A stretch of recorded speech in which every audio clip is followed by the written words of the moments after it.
Hey guys, this is Anthony again, back with episode 3 of the Xbox Boomer Project. And before we get started today, I'm just going to state one more time, this is an audio-only series.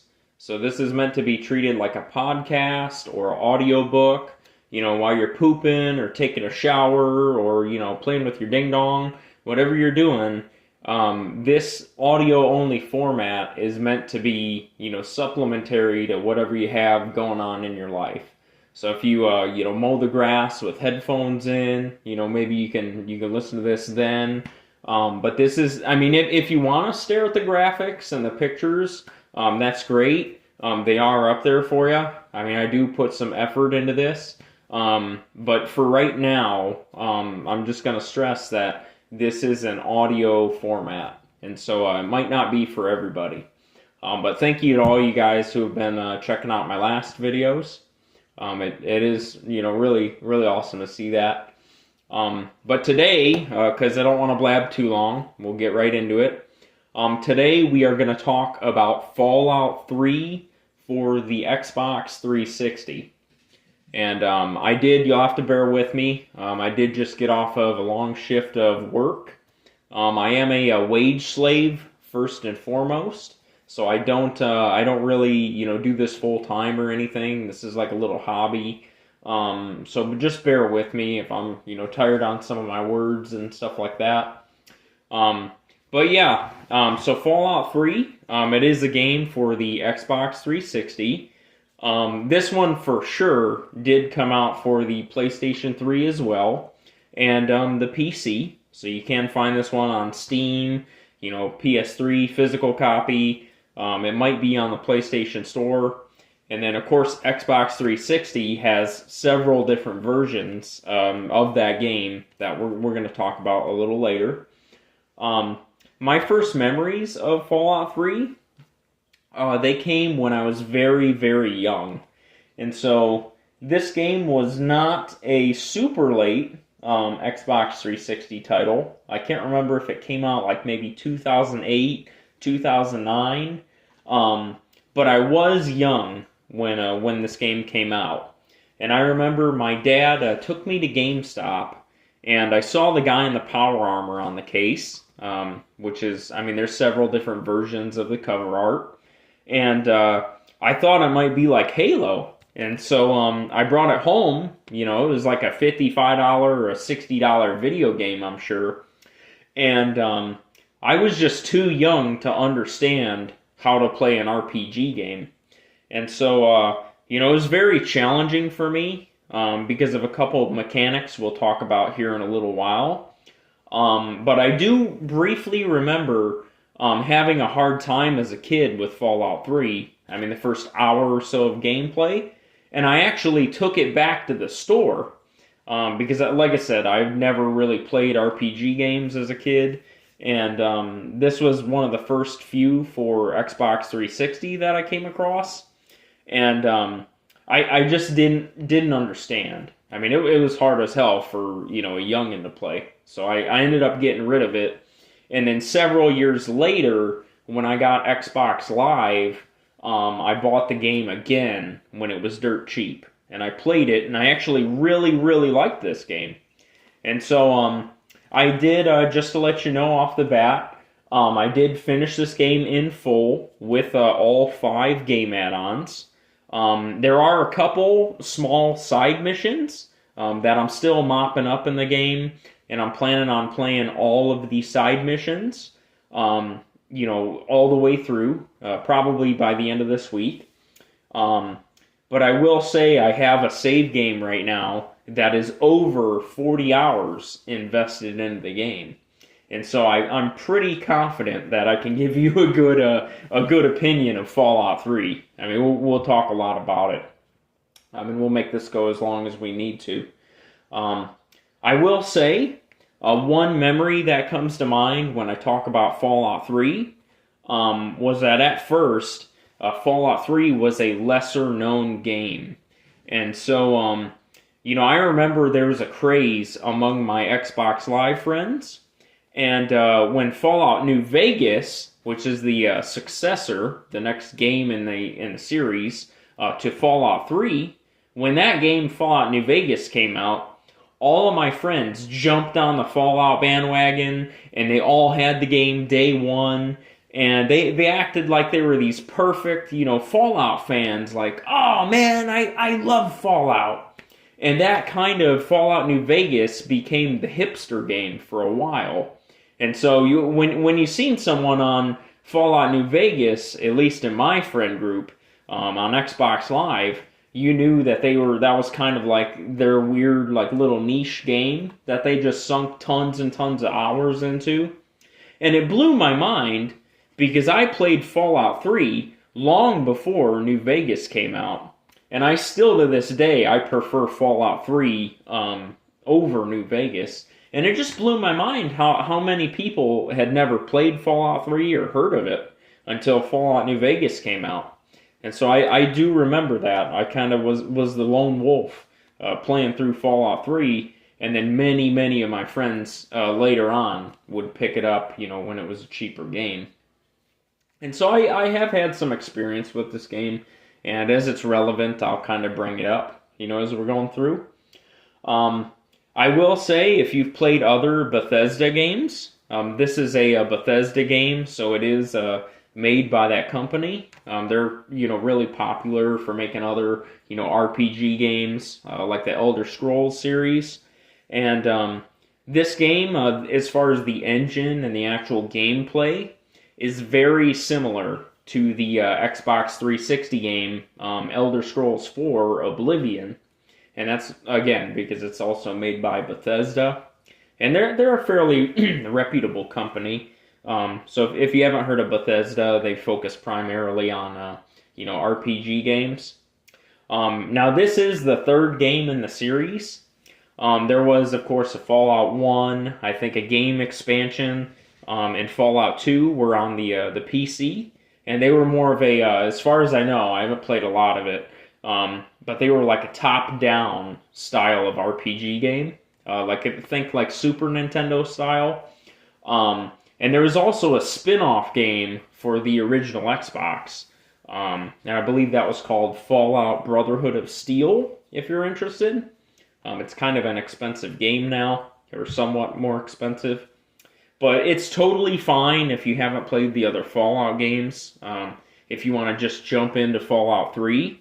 If I was talking to any of my friends, this is where I would recommend that any of them jump into the series. Because this is going to be a modern game, with a lot of modern luxuries. It's not going to be like a lesser quality or a, kind of like an old school style of RPG. I mean, Fallout 3, even though the graphics are pretty dated, it does have, it plays like a modern 360 game, from 10, 15 years ago. And so I think it's a lot more pleasant to play than the old ones. Now, I did mention that I had some trouble as a kid with Fallout 3, and that's primarily because Fallout 3, if you go in the settings for the game, it does have several different difficulty settings. And so when I was a kid, the game starts out on, I believe, normal difficulty, and normal difficulty will beat the piss out of you. It's very, very challenging in my opinion. And so there's a very easy mode you can change it to. There's an easy mode, of course, normal. Then there's even hard and very hard. And, I'm going to tell you with no shame, because I play all my 360 games for fun nowadays. I don't go for achievements or clout or anything like that. And so I played through this again on very easy difficulty. And I did have a blast with it. If you don't have the time to sink into this game, because it is a very in-depth game, I would definitely recommend very easy difficulty. Because you still get your achievements, you still get the story, and on very easy difficulty, it's obviously a lot easier to kind of manipulate the story sequences and the different decisions that are made. It's very so you can get the outcomes that you actually want. Um, and you can manage your items obviously a lot easier because you're not using as many health items or ammunition or whatever. Um, but yeah, I'll say that shamelessly. I don't know why. I mean, so many people play these games on normal because I thought this game was hard as hell. I mean, I was dying left and right on normal difficulty, and I mean, I came close to dying, and I think I've even had a couple cheap deaths when I was playing the game add-ons on very easy difficulty. So that should say something. In this game, you don't want to mess around because the save function, while there are autosave settings that, like, when you travel to a certain area or when you pass a certain story, arc, it'll save your game for you usually. But a lot of those saves aren't, they're kind of few and far between. So what you have to do is manually save the game in the pause menu pretty often. And there's been a couple times where I've died and I forgot to save my game, and I go back, 10, 15, 20 minutes just because I forgot to save the game before like a really big battle. And so I will warn you that because that can piss you off. But this game is first and third person. So if you hit the left bumper on your controller, you can switch from first person to third person point of view. I will say the first person for me is what I spent 95% of my time in the game in. It plays just like a normal first person shooter from that era. And I will say the third person, while it allows you to kind of see what's chasing behind you as you're running around, and it lets you see different aspects of the landscape, it's very hard to aim in third person, and it's very hard to shoot. And so any type of combat I always did in first person. But when I was running around the wasteland, if I wanted to, kind of check behind me or my sides as I was running, you can hold the left bumper and kind of look with thumbstick. And so I did use that mechanic a little bit. This is a RPG game, so that's if you don't know, which probably all of you do, that's a role-playing game. And so what I mean by that is that Fallout 3 is one of the most impressive games for story decisions. And so, it is very Mass Effect style. If you guys have played the Mass Effect games, where there's little, speech bubbles that will pop up throughout the course of a conversation, and you can choose, like, let's say somebody says, "Hey man, sorry, I broke your baseball bat." You can tell them, "Oh, hey, that's okay. I'll just buy a new one." Or you can tell them, "Hey, you broke my baseball bat. Now I'm gonna beat you up." And so you can truly choose, how the story progresses in all aspects. So it's very, very impressive. For example, if you were to start talking to someone in the story, and they did, an action that you didn't like, almost at any time, you can hop out of that conversation and just kill that person, shoot them with your rifle or whatever, and they're no longer part of that, story. And so sometimes I will end missions and make them, you have to be very careful, because it can end missions early and, make them to where you can't ever complete that mission. Or, if you say the wrong thing to the wrong person, they might go from being friendly towards you to, attacking you or causing some kind of problem. And so it's very interesting. And I'm sure we'll touch on that more as we go. But this is a single player game. And so, you're not going to get any of your, Xbox Live, your PSN, none of that. You can't invite people to your game. which is unfortunate because this game would have been really freaking fun with multiplayer. But that's okay. So I guess I'll hop into the story a little bit. And so the story kind of has this, because, I mean, while the game is free roam and you can choose any, number of different areas to explore in any order, and you can choose, different story arcs to hop into, side missions and different side quests going on. But the story in general has a backdrop, for wherever you're going to visit in the so-called wasteland. And so the story revolves around a nuclear war with China that happens right before the game begins. And so essentially in the Fallout universe, there's a lot of political tension that was building between the United States and China.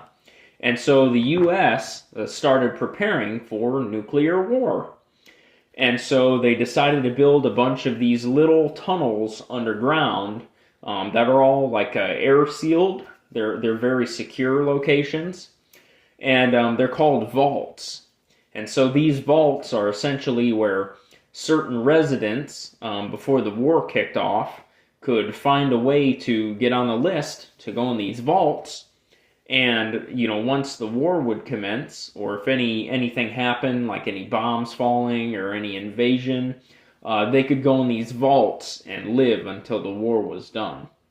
And so that's kind of the basis for the Fallout universe, is this big war with China is brewing all around the United States. Sorry, I'm tired. All around the U.S., they're building these vaults everywhere they can, and only certain people can get in to live in these vaults.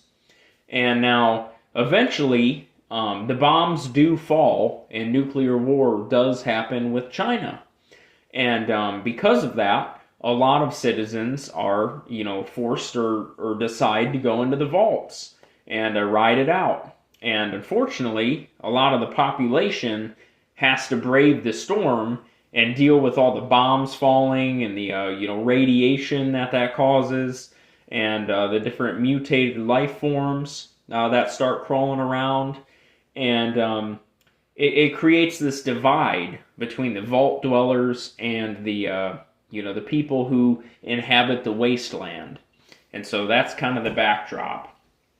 Now, here, excuse me, I gotta get a drink. The game does start with a vault sequence. And so you do start the game as a baby. And you do actually get born in one of these vaults. And so all you know from the beginning of the game to the first about hour of gameplay is vault life. And so you'll learn a little bit about the bombs that dropped. I mean, not very much. You'll have to kind of explore and get more pieces as you go around the world. But you basically start off getting born, and right when you're born, you have to choose your attributes. And so this game does have a significant amount of customization and different skill trees and perks you can select. And so the game does operate primarily, as far as like the character customization, off of the special skills that they will have you pick in the beginning of the game. And basically, these are things like perception and strength and endurance. And when you start the game, you only have so many points to put into each category before your points run out. And so, depending on which options you choose, a lot of that is going to change the different statistics that your character has as you play the game. And so that can, if you're a person who likes to replay a lot of games, this game is really good for that, because you can choose a lot of different story decisions, and you can create a lot of different character choices. You do also get to customize the physical appearance of your character. So you can make them look really crazy and look like an alien with, crazy pale skin and a purple, mohawk. I mean, you can the customization is second to none in this game. I love those games where you can kind of make your character look crazy if you want to, or ridiculous. And this is one of those, games you can do that. I mean, I remember, I think it was a while ago, I had watched a YouTube tutorial on how to make a Michael Jackson character in this game. I believe that's who it was, Michael Jackson. And I'm pretty sure I used to have a game save with, I think it was Michael Jackson, where I was playing the game looking like him. And so, it is fun for those reasons. But kind of going back to that beginning of the game, once you choose your starting, skills, and we'll talk about the skills in a little bit here, your mother dies on the operating table. And so, when you were born, it actually killed your mother. And that's in the first, 30 seconds of gameplay. So that's not a spoiler. There won't be any major spoilers in this audio show or podcast, so don't worry about that. I hate people that spoil games for good people. But yeah, so basically, during that first hour in the vault, you're going to experience a couple different phases of life. And so, you're going to go through your childhood and go, from being a baby to a child, and you're going to have, I believe it's your 10th birthday party, and you're going to get to interact with all the characters. You're going to get to learn about your dad and his friends, all the people who live in the vault, and you're just going to really learn about, what it was like for people who got underground before the bombs went off. Now this is going to move forward pretty quickly. You're going to get older, you're going to become a teenager, and you'll have to take what's called the GOAT. And so the GOAT is an assessment that they basically give all of the teenagers who live in the vault so that they can determine which job they're going to have while they live in the vault together. And this is a pretty funny little test. You can look it up because it's one of those silly things that's not really going to ruin anything for you.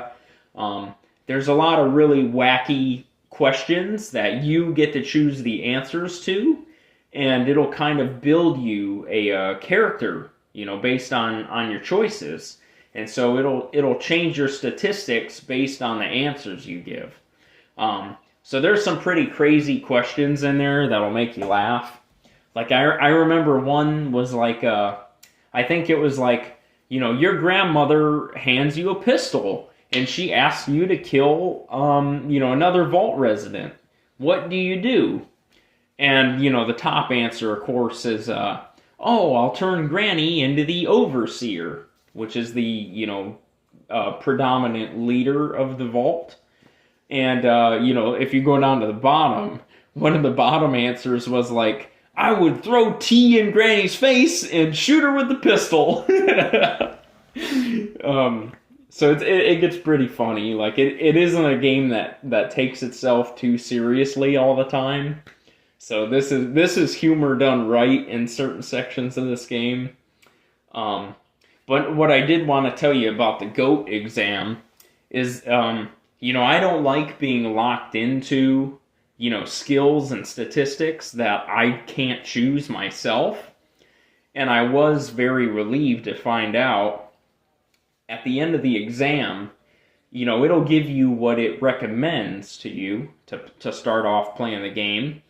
And you can actually go in there and choose which starting, attributes that you want to assign your character. And so that's what I would recommend to most people, is to kind of go in there and don't overthink it. Just pick the skills that you think you're going to want.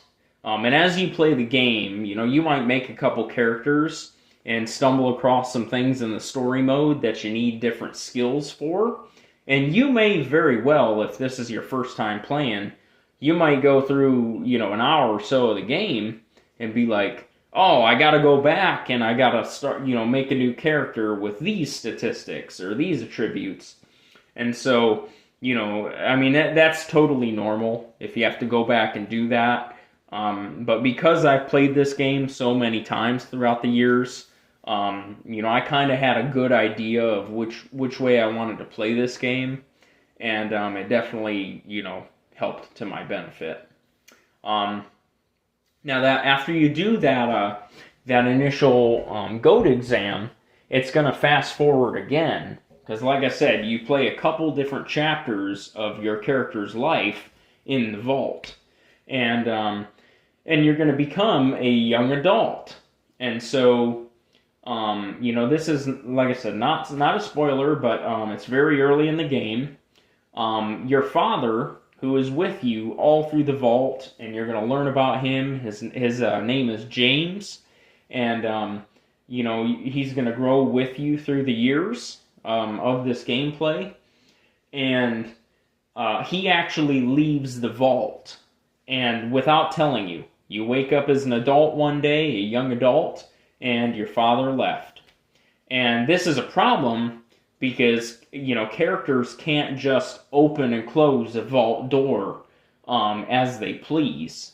It's kind of like when the citizens agreed to live in the vault, they kind of agreed to be ruled over by the overseer, which is, the central, figure of authority. He's like the boss man of the vault. And so when your dad leaves, it stirs up a whole hornet's nest underground for your dad, you, and all of your acquaintances. And you're going to see that play out because a lot of people have mixed feelings. A lot of people through the gameplay that you've grown up with are going to interact with you, and some of them are going to be really mad and want to kill you because your dad left the vault. Some of them think you're working with him, and then others, if you go through the skill trees a certain way, or excuse me, the conversation trees, they will actually help you or, just let you pass.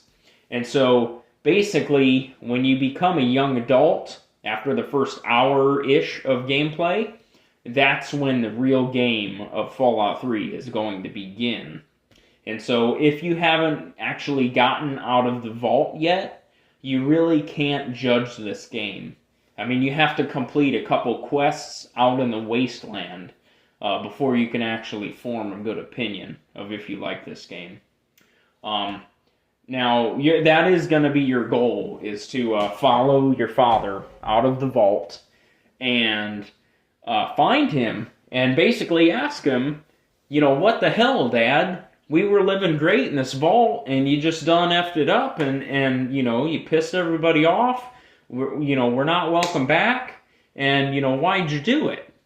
And so that's kind of where the base game of Fallout 3 begins, and that's what you're going to be chasing after through this whole game.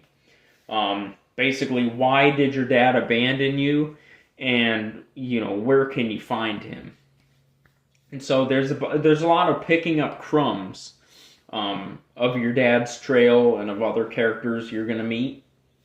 And there's a lot of ways to go about getting those crumbs picked up and about, navigating this world and finding your dad. This game is so dynamic. You can even skip sections of the game of finding clues. And if you already know where you need to go to find certain people, you can straight up, as soon as you leave the vault, the game becomes open world, and you can just walk to wherever you need to walk. And it's pretty, liberating in that way.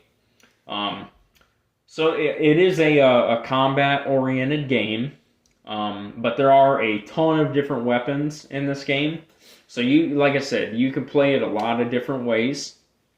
That you can fight characters unarmed with your bare fists.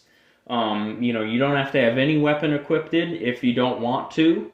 But your punch is very weak. But you can get different perks to supplement that as you level up. If you want to play the game unarmed, which not a lot of people are going to do. You can find, a lot of different variants of firearms. So there's everything from, 10 millimeter pistols, which is going to be like your starter pistol. There's combat shotguns, which is, like a shortened, close range shotgun. Even just crazy stuff. There's, miniguns in the game and laser Gatling guns. There's missile launchers. There's a Fat Man gun that actually shoots a miniature nuke, and it does have the effect of a miniature nuke. I've killed myself with the Fat Man several times in this game on accident because it pretty much decimates anything that's around when you shoot this gun. But you're gonna have your standard stuff. They have a gun called the Chinese assault rifle, which is basically just an AK variant. You're going to have like a G3 clone, which is just called the assault rifle. You're going to have hunting rifles, revolvers, melee weapons like sledgehammers, and, later on in the game add-ons, you'll find some different weapons. You'll find swords, all kinds of crazy stuff.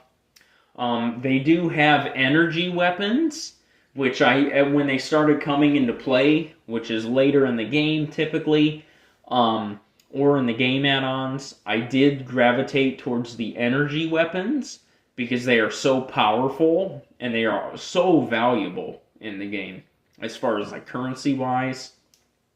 So I ended up just picking up a lot of energy weapons. Now this game, there is a zoom dynamic. And so if you hold the left trigger, your character will zoom in on his gun that he has equipped.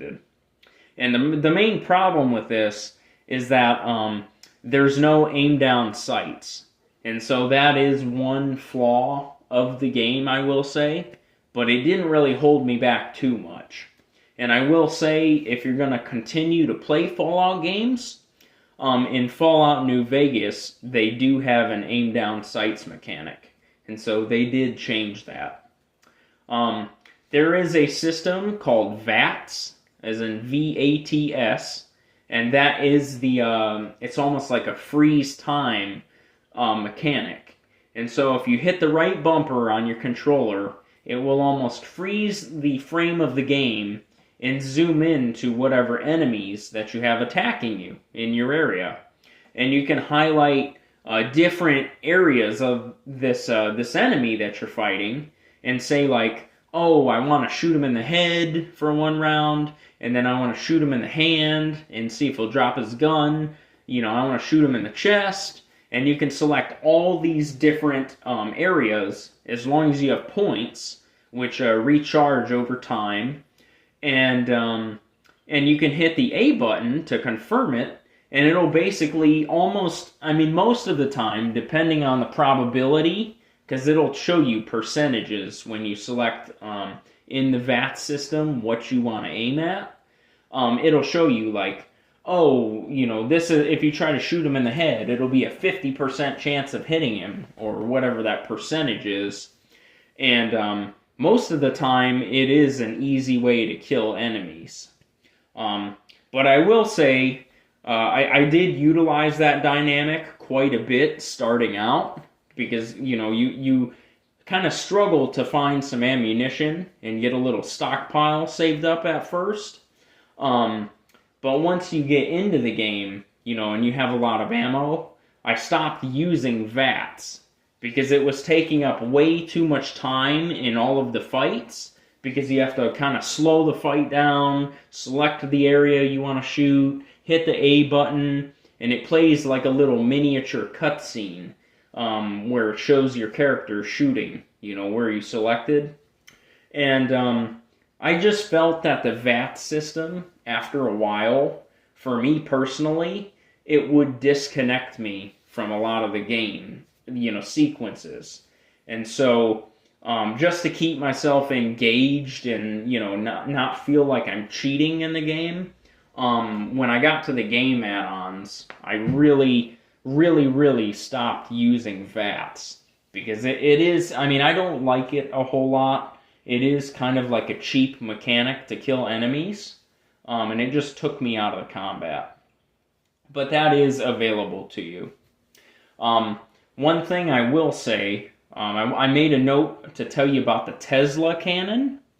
Now this is a weapon that you will find in the Broken Steel game add-on, if you play through that. And we'll talk about that later. But the Tesla cannon is a very, very strong energy weapon. And you're going to basically have it forever once you complete the game add-on. And I did have several issues when using the Tesla cannon. On the Xbox 360, I had several problems of the game crashing.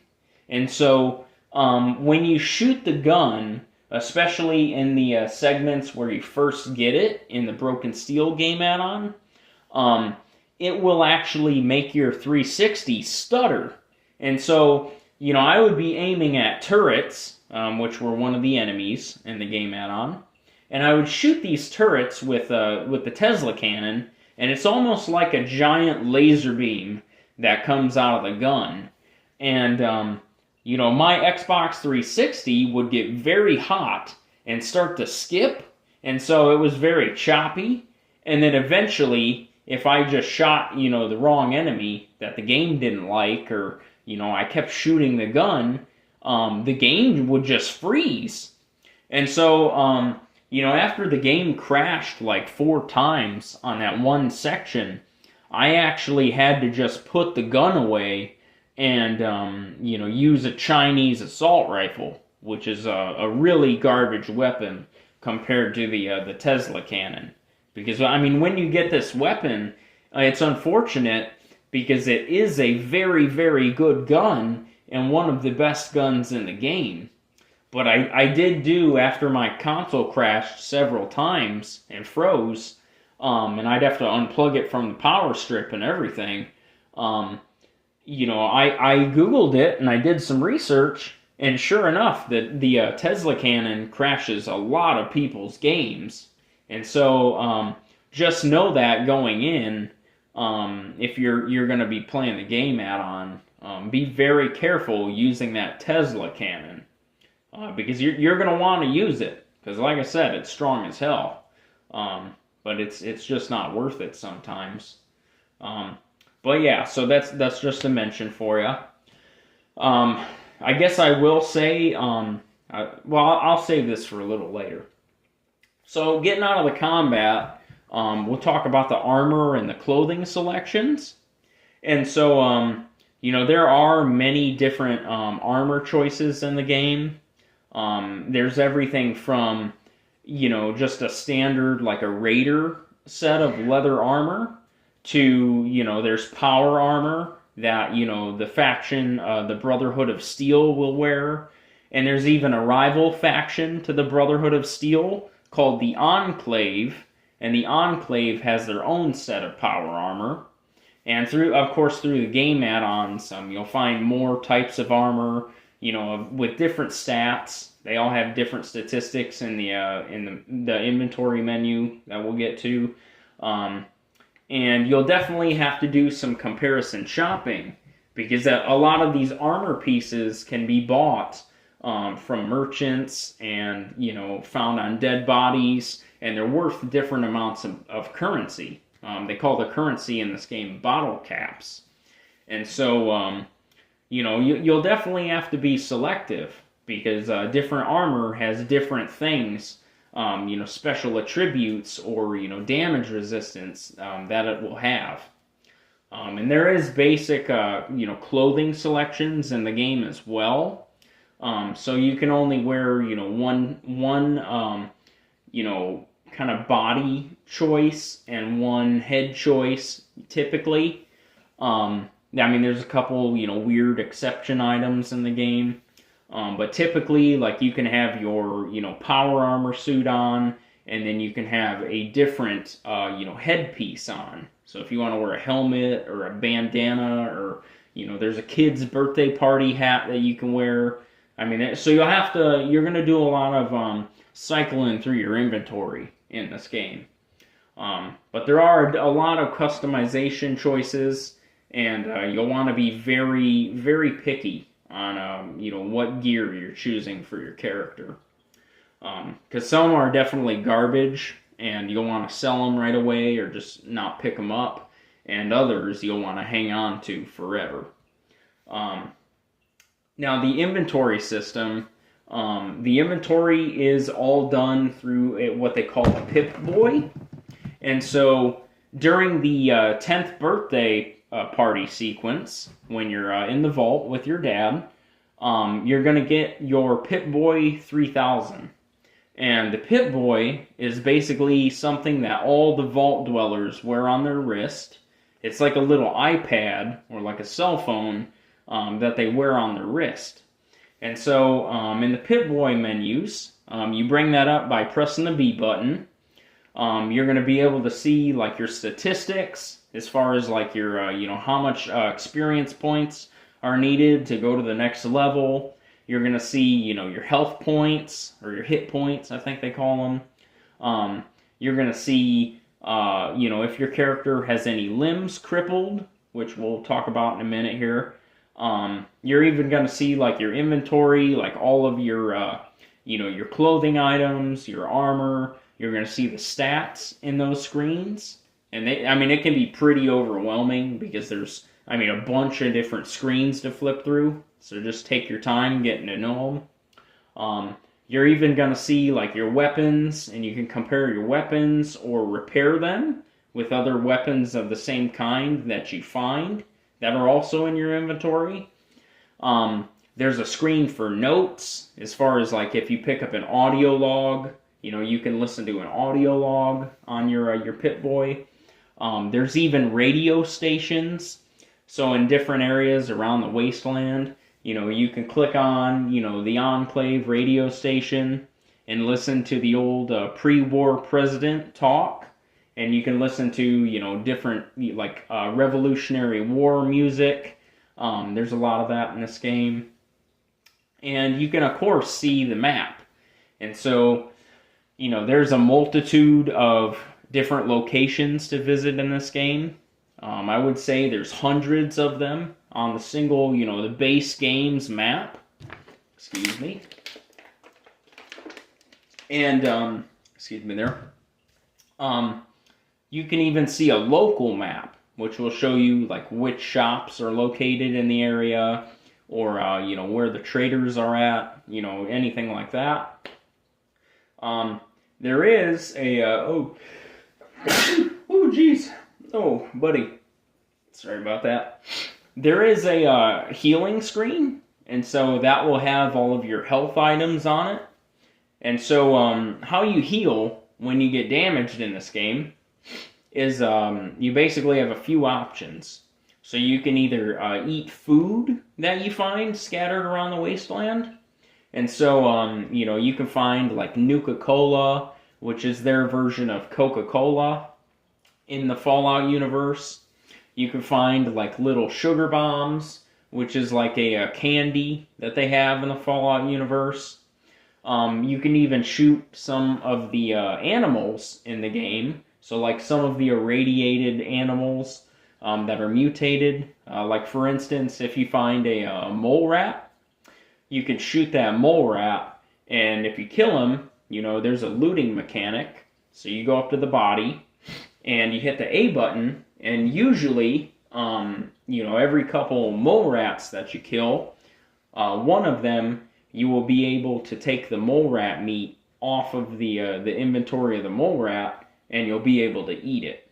And so, there's a lot of natural food items you can find, but they usually don't have a whole lot of effect on your health. And you want to be very careful, because some items that you can consume are irradiated. And so radiation plays a very, very large role in this game. And so if you either, stand too much in irradiated water, like a lake, or if you, eat too much irradiated food, it can actually make your character have radiation poisoning. and you'll have to take medication to heal him, and it's a whole pain. And so it's better just not to, let your character become irradiated, because it has negative effects on him. But the major, especially in the base game, because you do get some specialty healing items in the game add-ons. In the base game, it's primarily all of your healing is done with stim packs. And so stim packs are these little like hypo needles that you'll find around the world. And they can be spendy if you don't upgrade your barter skill. So you want to try not to buy them if you can until you get a little bit of money saved up, or you can trade something. But you can also find them in like first aid boxes, or you can find them on dead enemies. And they're just called stim packs. And of course, if you didn't know this, there is a medicine skill in the game. And if you do upgrade that medicine skill, the more advanced you upgrade that skill. So let's say you get it to like 75 or 100 points out of 100 upgraded.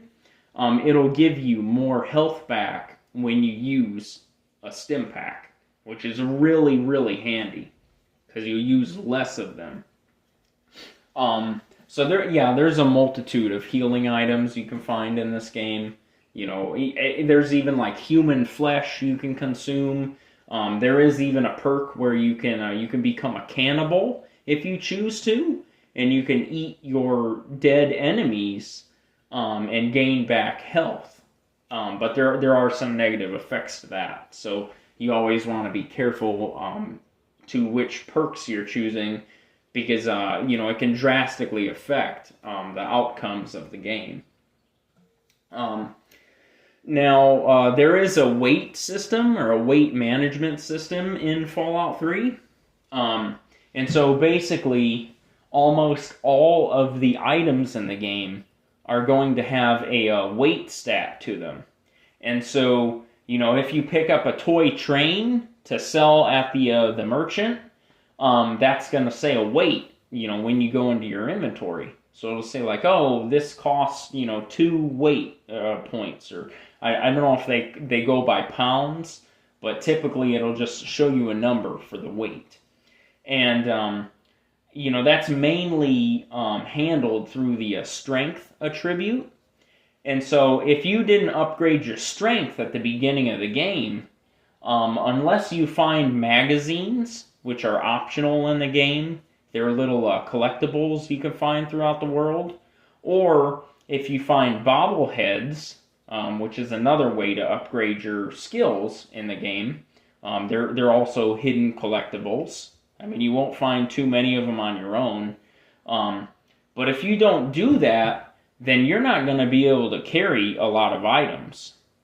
Like in my playthrough, I made sure to upgrade my strength almost all the way to 10 out of 10, because I wanted to carry the maximum amount of stuff that I could.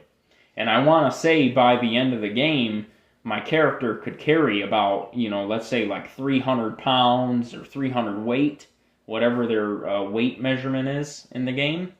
And I was just carrying, bags and bags of guns with me, and a bunch of armor, and a bunch of healing items. And, the game was a lot more enjoyable that way. Because it really becomes a struggle in this game, especially in the beginning, or if you don't have, your weight upgraded, your strength.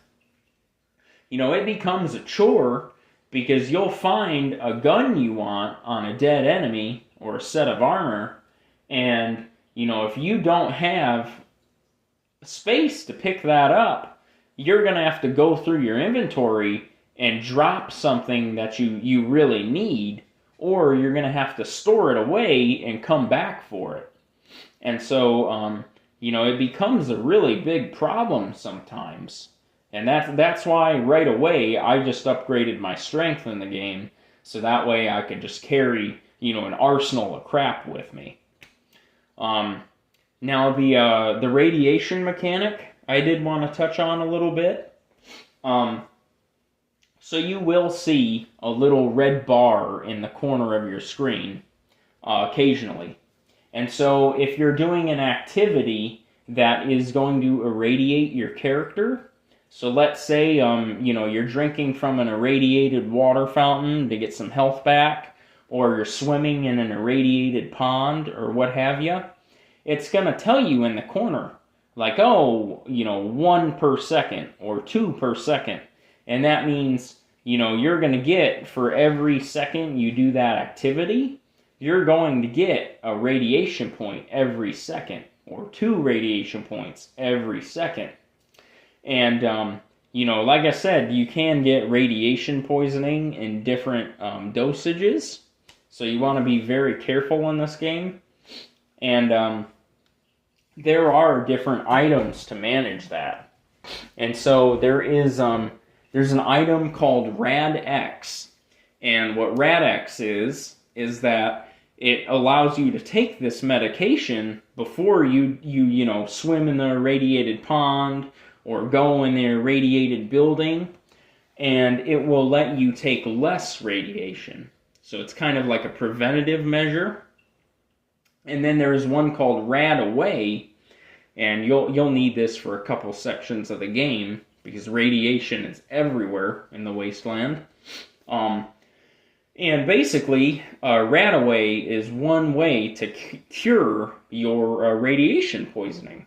And so you can take this medication if you have it on you, and it'll help with that. You can check in your Pip-Boy screen, and it'll decrease your radiation amount.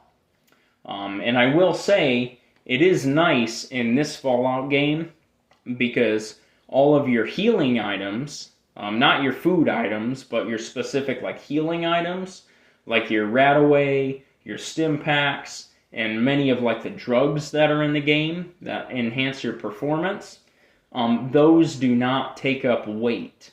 So you can have as many of those as you want without affecting your character's weight statistic.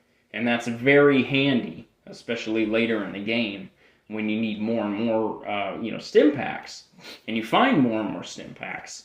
Now the crippling mechanic is another thing I wanted to touch on. And so I don't know if it's just random percentages or, how it is activated. But it is very easy in this game, at least in my experience, to cripple your limbs. And so, all of your limbs can get crippled through combat or through, falling off of a building or something like that. And basically, your head can get crippled, your 2 arms can get crippled, and both of your legs. And you can have several different, cripplings at once. And they have to be treated. So you can go to a doctor, or later if you get a home in the game and you purchase the infirmary for your home, you can uncripple your own body, heal your body. And you can also, I believe sleeping in a bed is a fix, I want to say. I didn't do that too much. Or the easiest route is if you load up on stim packs, what you can do about being crippled, in the middle of a fight, you'll just get shot, and it'll say, oh, your head's crippled, and all of a sudden, your guy is hobbling around he has a damn walking cane, and he's tripping over stuff, and it makes it very hard to shoot at your enemy, because your character is, immobile, and if you get hit in, let's say, your arm, and it cripples your arm, your character he'll lose a lot of his accuracy in the middle of that gunfight. And so what you can do if you have a lot of stim packs is you can pull up the Pip-Boy screen it's a picture of a little your character model, and you can hit the X button and actually use stim packs on different parts of your body to uncripple your limbs. And that's something, in the first game, or the first time I played this game, I had no idea how to heal that crippling mechanic. And so I'm pretty sure I went through a large majority of this game, 10 years ago, or whenever that was, without even healing my crippled limbs. And so, it's really, truly, it's a pain in the ass if you don't heal those crippled limbs, and it makes it almost impossible to get through certain sections. So you need to make sure you're taking care of your crippled limbs as soon as they happen. As long as you can, because sometimes you might not have the stim packs, or you might not, want to use one before a big fight or something. But just make sure you're watching your status screen, because all the time, you can even get addicted to drugs in this game. There's drugs like Jet, and I think Psycho is one of them. Like Psycho, I did use here and there because it gives you, I think it's a 25% damage boost when you use Psycho. But you can get addicted, and all of those ailments you're going to see throughout the game as you're walking around and you're, playing the story. And so you really need to watch the statistics in this game. You can, I will say while we're on the topic, if you are walking around and you're addicted to drugs, you can, kind of subside the side effects by taking more of that drug. But that's, not a good long-term strategy, because sometimes those drugs are expensive, or you can't find them, or whatever. And so what you can do is basically, pay a doctor to, take your addiction and heal it. There's different doctors in the game, and I think there's a couple other methods. But you don't want to deal with that, because it'll shine, vibrant flashes on your screen in the middle of a gunfight, or show different really, annoying effects that'll make it hard to play the game. And so that's why I'm really harping on watching your status and making sure your character isn't, irradiated or addicted to any chems, which is what they call the drugs in the Fallout universe. Because it would probably sound really bad if they put, hey, your character is addicted to drugs. So they had to change it up a little bit, But yeah, that's the kind of the crippling and the drug mechanic in the game. Now you can repair items in the game, and this is something, again, like if you asked me about it 10 years ago, I had no idea about. And so you really want to repair all of your weapons and your armor when you can, because for example, if you're using a gun that has a very low condition on it, which is their, durability scale in Fallout, the gun will frequently jam at random. And the lower the condition of the gun or the item, and the more that weapon will jam. And so you could be in a really big firefight, and all of a sudden, a ghoul is running up, smacking you in the face, flicking your nose, spitting on your eyebrows, and your guy in the middle of his magazine shooting his AK, he just jams it, and he's sitting there playing with it for 10 seconds. And, the whole time that ghoul is smacking you in the face. And so, you really want to repair your items. Like, it's better to have, like, 1 or 2 or 3 really good weapons than, like, 20 crap tier weapons. You're probably going to have some crap tier weapons here and there until you get deep into the game. But definitely watch the repairing in the game.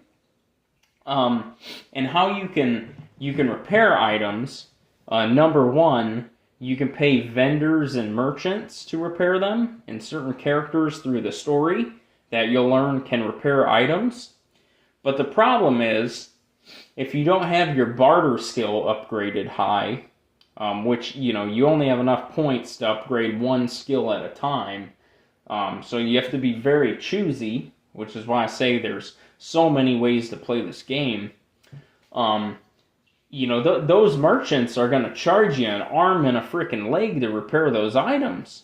I mean, you could be talking for one gun, 1,000 caps, which is like $1,000 in the Fallout world, and that's very expensive. And so, how I got around this, once I realized that all my weapons started to suck and they started jamming and causing me problems, I just started repairing my own weapons. And so, every time that you level up in the game, you have, of course, your main statistics that you chose at the beginning of the game, and then you have all these side statistics that you can, upgrade as you go. And one of those side statistics is repair items, or repairing, I think it's called. And if you level that up, if you have in your inventory, let's say like two, halfway deteriorated Chinese assault rifles, you can hit the Y button on the one you want to repair, and it'll ask you like, oh, which one do you want to repair it with?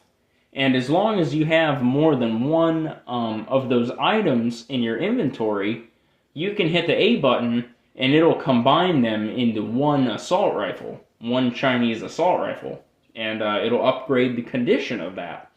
And so, when you find, like, there's some guns, especially through the story mode, you'll find more than others. And I think one of the first guns I did this with was the base hunting rifle, which is like a bolt action, I think they say it's a 32 caliber hunting rifle, which, it's not very realistic, but whatever. And basically, I just started grabbing off of all the dead enemies I was killing. I just started grabbing every hunting rifle I could, and before I knew it, every couple shots, I would just hit the repair button in my inventory, and I would have a really nice condition hunting rifle. So that made it really nice. And of course, the more you shoot the gun, the more the condition is going to lower. And so it's a constant struggle. Checking your inventory for, the condition, and keeping an eye on your ammo, and keeping an eye on your health items. I mean, you're going to be in that Pip-Boy screen for a large chunk of this game. But it's just, it makes it really handy to navigate all of those items that you're going to pick up. So I don't really have a problem with it. So yeah, we'll get back into it in a little bit here, but those are a lot of the dynamics you're going to want to know as far as like repairing items, healing, going to the doctor. There's a lot of those in this game, and I'm sure I'm missing a lot because this game is just like never ending. I mean, this is a game you're really going to sink some hours into if you like it. So after you get out, going back to the story, after you get out of the vault and your dad runs away and, you're trying to find him, like I mentioned earlier, it's pretty much an open world game. And so you can go wherever you want, do whatever you want, and just, kind of play it however you want. But what I would recommend to most people, because it can be missed, because I know I didn't know where to go after I got out of the vault the first time I played the game.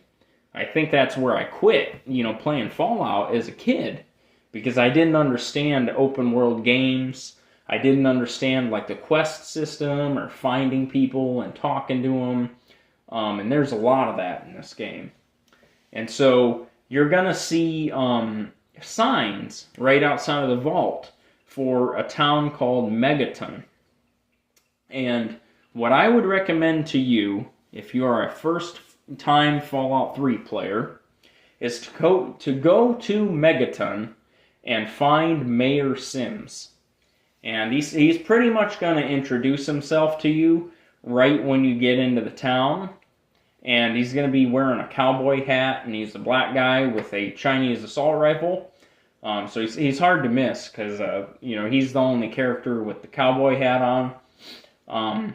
But talk to him and see what he has to say. And then what I would like you to do, because I think this is pointing you in the right direction, I would like you to go to the top level of Megaton. So there's little walkways, and I believe it'll be on your right-hand side, the right-hand path, and go up to Moriarty's saloon and talk to Moriarty and talk to the man in the corner of the saloon. And his name is going to be Mr. Burke. And he's in a very, well-dressed suit with a fedora on. And all these characters, they're going to have their own conversations that they go through with you, and they're going to lead you on a couple different goose chases. But that is going to be really your first big experience of being able to make decisions in the game. And that, from there, you'll be able to do what you want. Because the game isn't very clear at first of, how to play the game or where to go. And so that would be my advice to you. I would go talk to Mayor Sims. I'd run up and talk to Moriarty, which is the owner of the bar or the saloon. And I would talk to Mr. Burke. And what you're going to find is, Moriarty is a good tip for you to find out how to start tracking down your dad. And so that will kind of continue the main story mission. And I won't get too far into that. But Mayor Sims and Mr. Burke are going to be one of your first side missions.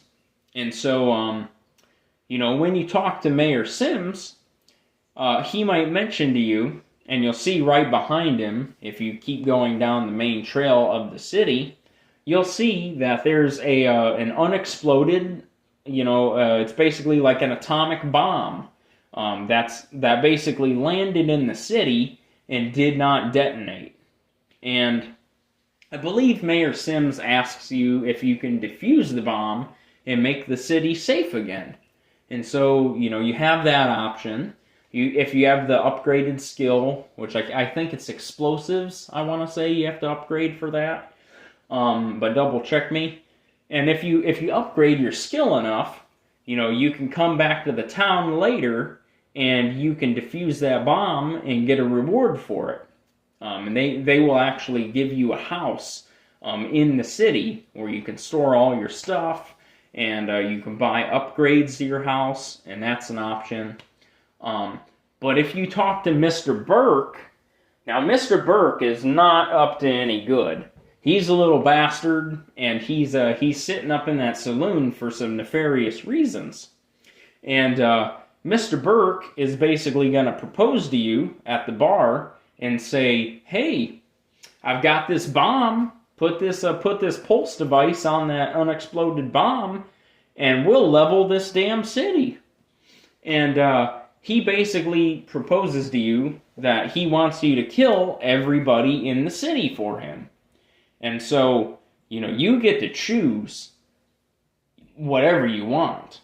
So you can defuse the bomb, you can go up to Mr. Burke and say, "Yeah, give me that pulse device." And you can blow up the city, killing everybody there, which literally, if you do that in one of your save game files, it will literally level the city.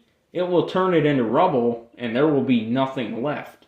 Like, it'll kill everybody. And so that's just one, starting example of the game of how much you can change this story in this game world. You can also, this is one example, just thinking out of the box, you can go take the pulse device from Mr. Burke and go back to the mayor and say, "Hey, look at what I found. This guy tried to blow up your city." And, you can go through that route. I mean, there's so many ways to complete quests in this game, it's insane. You can kill any one of those characters at any time. Hell, if you wanted to, you could go kill Mayor Sims and take his assault rifle, and then you could go upstairs and shoot Mr. Burke with it. I mean, it's absolutely nuts how many choices you have to complete this game and to do whatever you want. I definitely, for that reason alone, of the different, variations of the events, I would say this would make a great contender for one of those games, when people tell you, like, oh, if you were stranded on a deserted island, what game would you want to bring with you? I mean, this is one that I would consider, because there's just so much to do in it. Now, like I said, there are several skill trees while you are going through the game world, and so you can level those up with each passing level. And so, you'll be going through like your repairing skill, your medicine skill, which if you upgrade like the medicine skill, you might get other, medicine options in the conversations of the game. There's a small gun skill, which if you upgrade small guns, that's going to be stuff like your pistols and your shotguns and your, assault rifles. There's a big gun skill, so if you level that up every time you gain a level, you'll get more proficient with using like the miniguns in the game and the Gatling lasers and the missile launchers. And so, I mean, there's 1,001 different skill trees that you can level up. And they all go, typically, all of the skills go from 0 to 100. And so you get to choose, from the beginning of the game and on, what you want to put your points into to get better.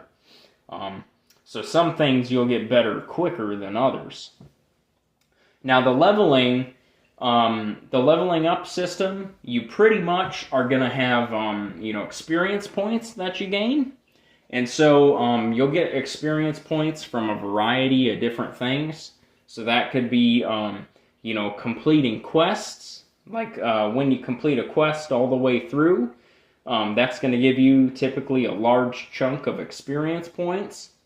When you kill enemies, that's going to also give you experience points.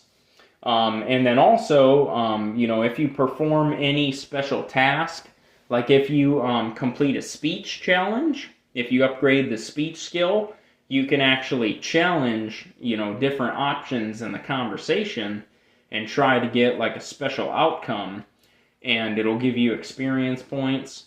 Or if you, perform an action like picking a lock or hacking a computer, it'll also give you experience points.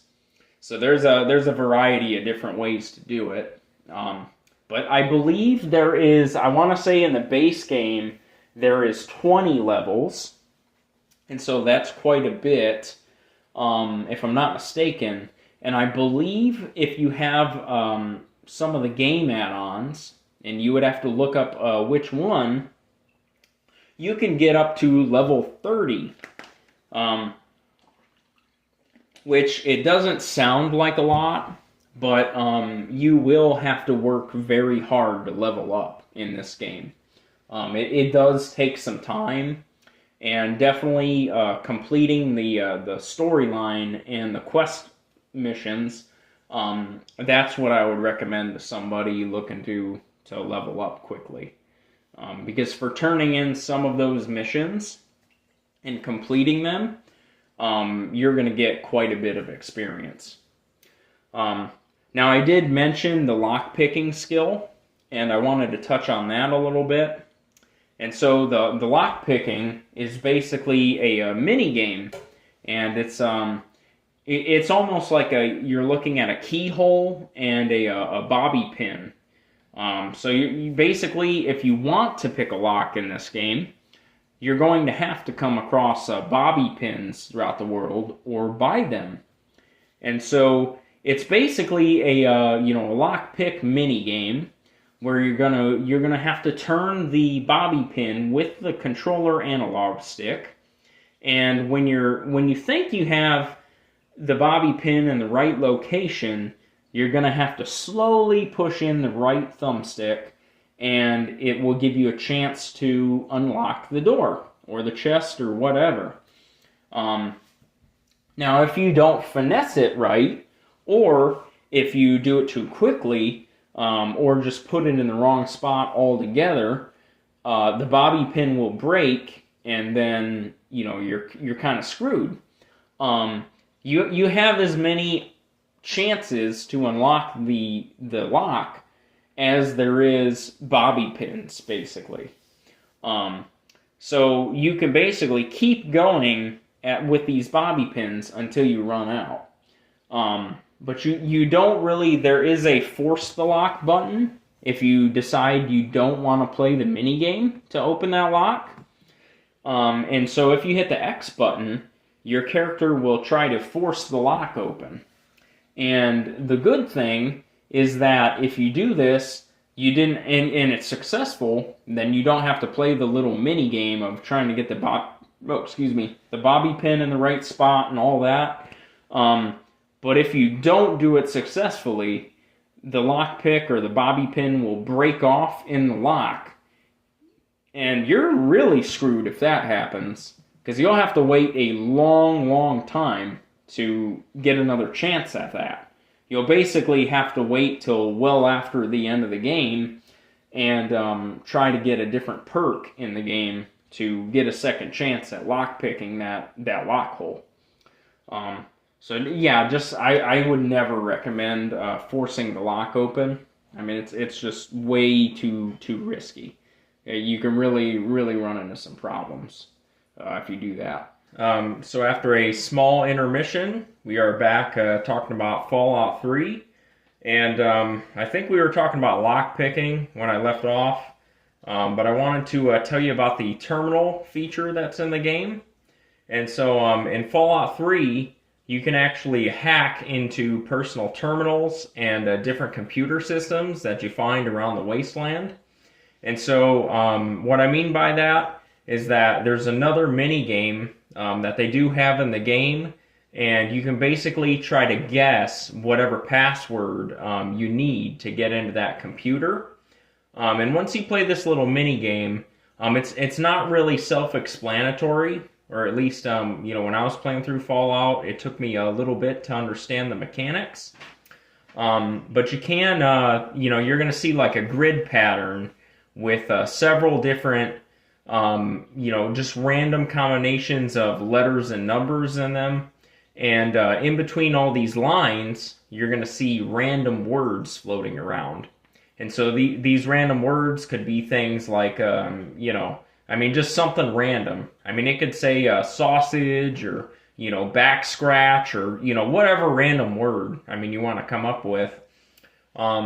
And when you're getting into these terminals, the game is basically going to give you 4 guesses to get into that terminal. And if you don't guess the correct password with one of your 4 guesses, it'll lock you out of the terminal. And you will get another opportunity way later into the game. Once you get a specific perk, when you level up, you can choose this perk. And it'll actually let you get into those locked terminals again to try to get into them. But that really requires a lot of backtracking in the game. And so your best option that I don't know if everybody knows about, especially not at first, is that when you have your 4 guesses, after you've guessed the password 3 times and you haven't gotten into the computer system, you're going to want to just hit the B button on your controller, and that's going to basically start the mini game over. So your character is going to exit out of the computer altogether. And if you hit the A button to jump back into that mini game, you can start over again with all 4 guesses. And that basically gives you a foolproof system to hack into any of the computers in the Fallout 3, wasteland. And so I would definitely recommend that to anybody who's starting out in Fallout, because if you do get locked out of any of those terminals, it's a huge pain in the ass to go back and try to get into them, 20 levels later. So you don't want to put yourself in that position if you can help it. Now with the hacking terminal mini game, how you guess those random passwords is that the first time you're kind of flying blind, so you're going to select a word, and let's say it says snort, and so you click the word snort, and it's going to say in the bottom of the screen, certain number of those letters in that word snort are going to basically be in the correct password. And so if you do some mental gymnastics, you can kind of say, well, there's, a couple letters in the word snort that are in the password. That's going to be correct. And so let me see what other passwords are on the screen that could be the right option. And, you'll see a password that says something like shark. And then, if you hit that password, because it's pretty similar to the word snort, you'll be led into the terminal. Now, a lot of these terminals in the game are important. A lot of them have a lot of backstory on them about, things that happened before the war with China or during the war with China, before the game started. I will say a lot of them will give you secrets that the characters have kept in a diary that you'll find on these terminals. And so the incentive to get into these is pretty high. And you can actually, in a lot of areas of the game, if you hack into the right computer terminal, before you go into a combat zone or down a hallway, you can actually disable turrets so they won't shoot at you. You can actually power up these little protector robots, and the protector robots, I believe they call them Protectatrons. And you can actually have those robots battle alongside you if you successfully hack into these terminals. And so this is it's a game mechanic that you're gonna have to get used to. And just like the lock picking that I referenced earlier, you will have to be a certain level of skill to get into certain computer terminals. And so I believe it runs off of the science skill in the game. And so every time you level up, you'll have a set amount of points that you can allocate into different skill sets. And one of those skill sets is going to be science. And I believe the major milestones that let you hack into different terminals are going to be once you reach 25 points into the science skill, 50 points, 75 points, and then 100 points. And so, you might have, let's say, 70 science points, and then, you'll come to a computer terminal that's going to require 75. And if you try to play the mini game to get into that terminal, to get the the information inside, or shut down the turret, you're not going to be able to do that. And there's also certain doors that can only be opened with computer terminals. And so, it's really a big deal that you get used to hacking those terminals, or at least kind of cheating the minigame like I was doing. Now, one of those skill sets that you do get that you can put points into while you're leveling up is going to be called medicine. And, there's a variety of different skills. You'll have to look them up, or, just play the game and you'll see, a variety of what they do. And, they'll give you a little description of each of them. But the medicine skill is really interesting because not only does it let you, get a higher proficiency when you use those healing items in the game, like stim packs, that, recover your health points, but it will also give you exclusive dialogue options here and there. And so there's actually a part in the game, I won't be too specific, but you're going to be examining some dead bodies and trying to find out what killed them. And if you don't have any points put into your medicine skill, set, your character will examine the bodies and just see that, these bodies have been attacked by something. And if you have, let's say, I'm making up a number here, But let's say you have 25 points in the medicine skill. If you examine those bodies, your character will say, "Oh, it looks like these dead bodies have been attacked with, by some kind of animal." And then, if you, let's say, examine that body when your skill set was at 50 in the medicine skill tree, your character will actually figure out what animal or creature attacked those dead bodies. And so, when you're choosing the skills in the skill tree, while they do help you during gameplay for a lot of them, in the conversation trees and in the examining of like dead bodies or situations, your character will actually unlock like an alternate route that you can go down, and that makes the game very cool. There is also a pickpocketing mechanic in addition to some of the hacking terminals and lock picking. And so the pickpocketing mechanic goes hand in hand with the sneak skill. And so sneaking is another skill perk that you can level up with your leveling points.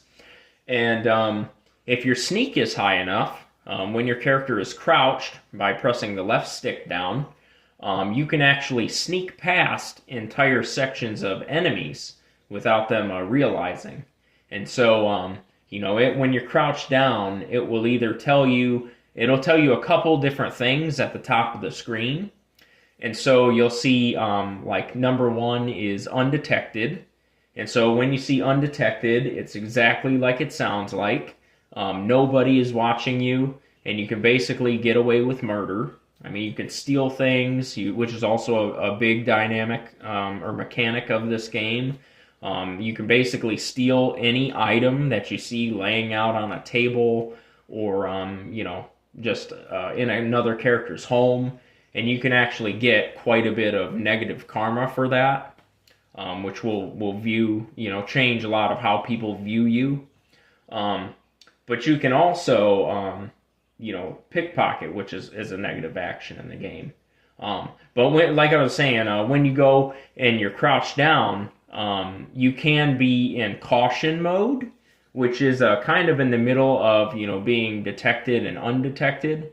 So if your screen says caution, it's kind of like the enemy is suspicious that is around you, and they're kind of coming to investigate. It's kind of similar to like a caution, status in Metal Gear Solid. But they are actively like looking for you, and they kind of know something's wrong. So caution, you're about to get your cover blown. And then there is, of course, the final, status that you can see when you're crouched at the top of your screen is going to be detected. And detected is, either an enemy is coming to kill you, if it's in, I believe it's in red, I want to say. Or if you see detected in, I think it's green coloring, that will mean that, you're around friendly characters that aren't going to kill you. But if you are trying to, pickpocket them or, steal things off of their table, if you do that, they're going to catch you and they're going to become hostile. So you want to be cautious of that, depending on if you want to play the game as a good character or a bad character. But the pickpocketing skill is interesting because you can get around, behind a lot of characters in the game. Like if they'll do different actions. So if they're like sitting on a bar stool, or if they're like laying in a bed sleeping, you can creep up behind them or to the side of them. And if you look at kind of like their back or their like belt line with your crosshair, you can actually hit the A button and you'll open up their inventory. And if you do open up that inventory, you can freely swap whatever you want between the inventories. So a lot of times, like if a character wants you to pay them in-game caps or the in-game currency to, get a password to a terminal or figure out the location of something, you can just click the back button in the game, which is you use the back button to change the time of day as long as enemies are not around.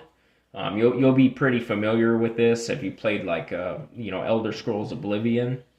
Um, but if you wait in that one location, time will pass quickly. It's like a fast passing mechanic of time.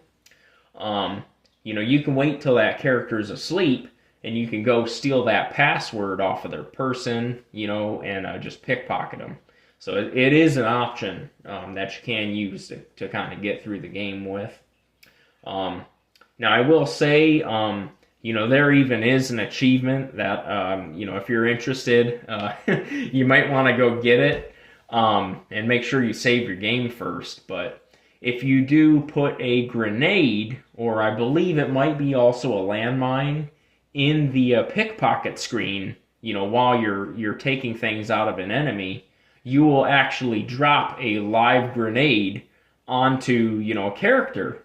And so if there's someone in the game that you don't like anymore, you want them out of the story mode, you want to kind of assassinate that character, you can go sneak up, creep on them, throw that grenade in their inventory, and then run away, and it'll blow up. So that's a pretty cool little mechanic. But I mean, it's limited in its use. I mean, I played this time through Fallout with very good karma because I just wanted, the best situations that I could get. Because typically, I mean, sometimes I'll run through games, one time on good karma and one time on bad, just to see the different choices. But yeah, this game I didn't do a whole lot of sneaky stuff because I wanted all the good endings and the good choices. I don't know that I've really harped on it a whole lot, but the Wasteland is an open world, and so I might have referenced it earlier, but you can do whatever you want in this game. I mean, truly, like the minute you get out on your own, you're gonna really be able to explore all those different civilizations and those different groups of characters. And I mean, you can tackle everything in whatever order you want to.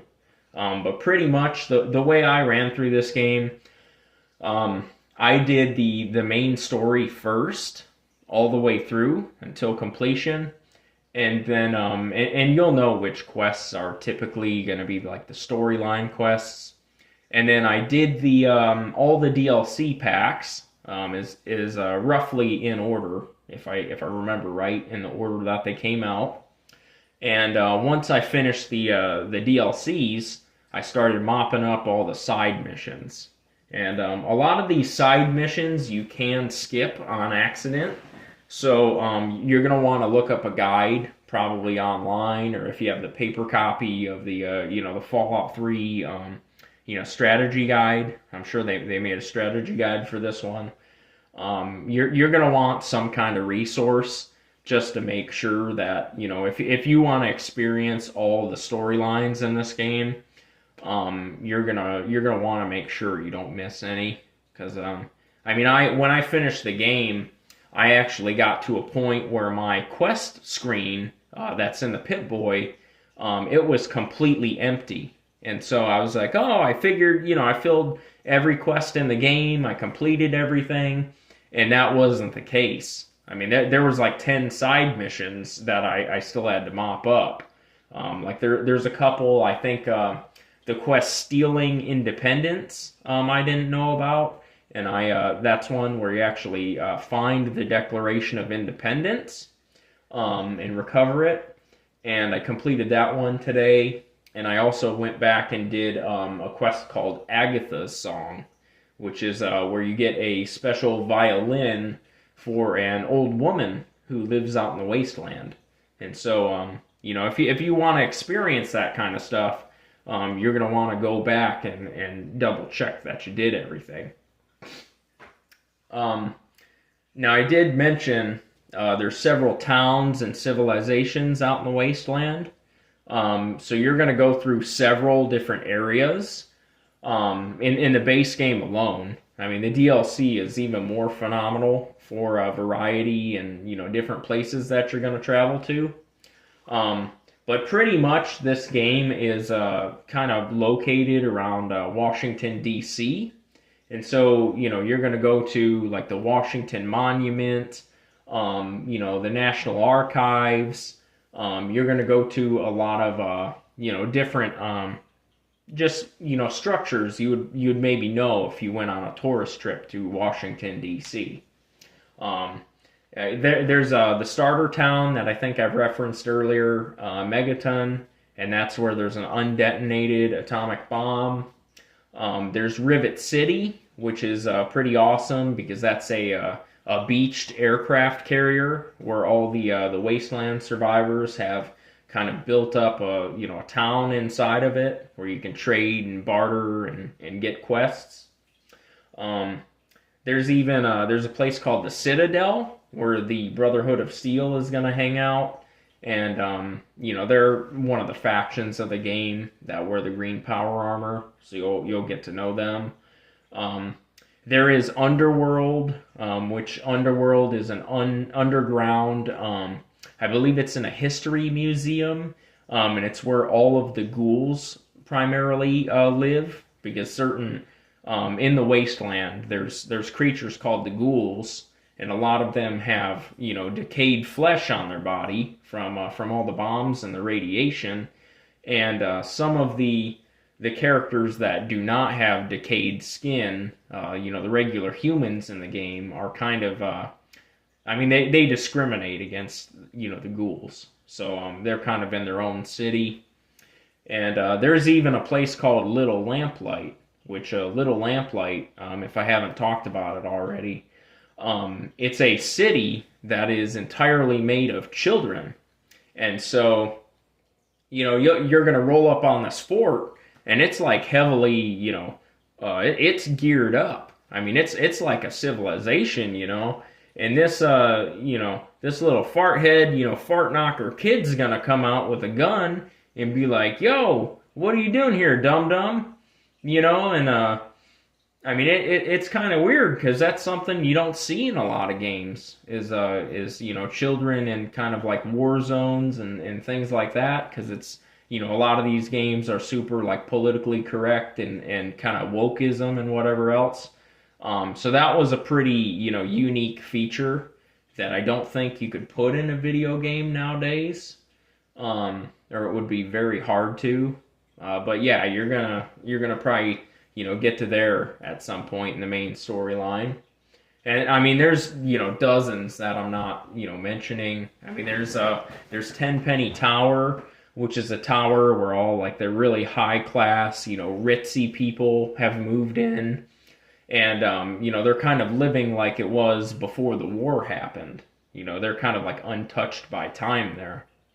And there's even, you're going to find, if you explore enough, you're going to find several, bandit camps, and you're going to find actually a slave depot where there's a bunch of slave traders that live here, and it's kind of like a work camp for slaves. And, that is one of the, large themes you're going to see with the bandits in this game, is that there's a lot of slavery and like looting that has happened after this war with China. So it can be pretty dark. When you get to certain sections of this world. Sorry, I had to take a drink there. You'll be amazed how dry your throat gets when you're sitting here talking to yourself. But yeah, there is a fast travel mechanic you can access between all the locations you're going to discover on your world map and your Pip-Boy.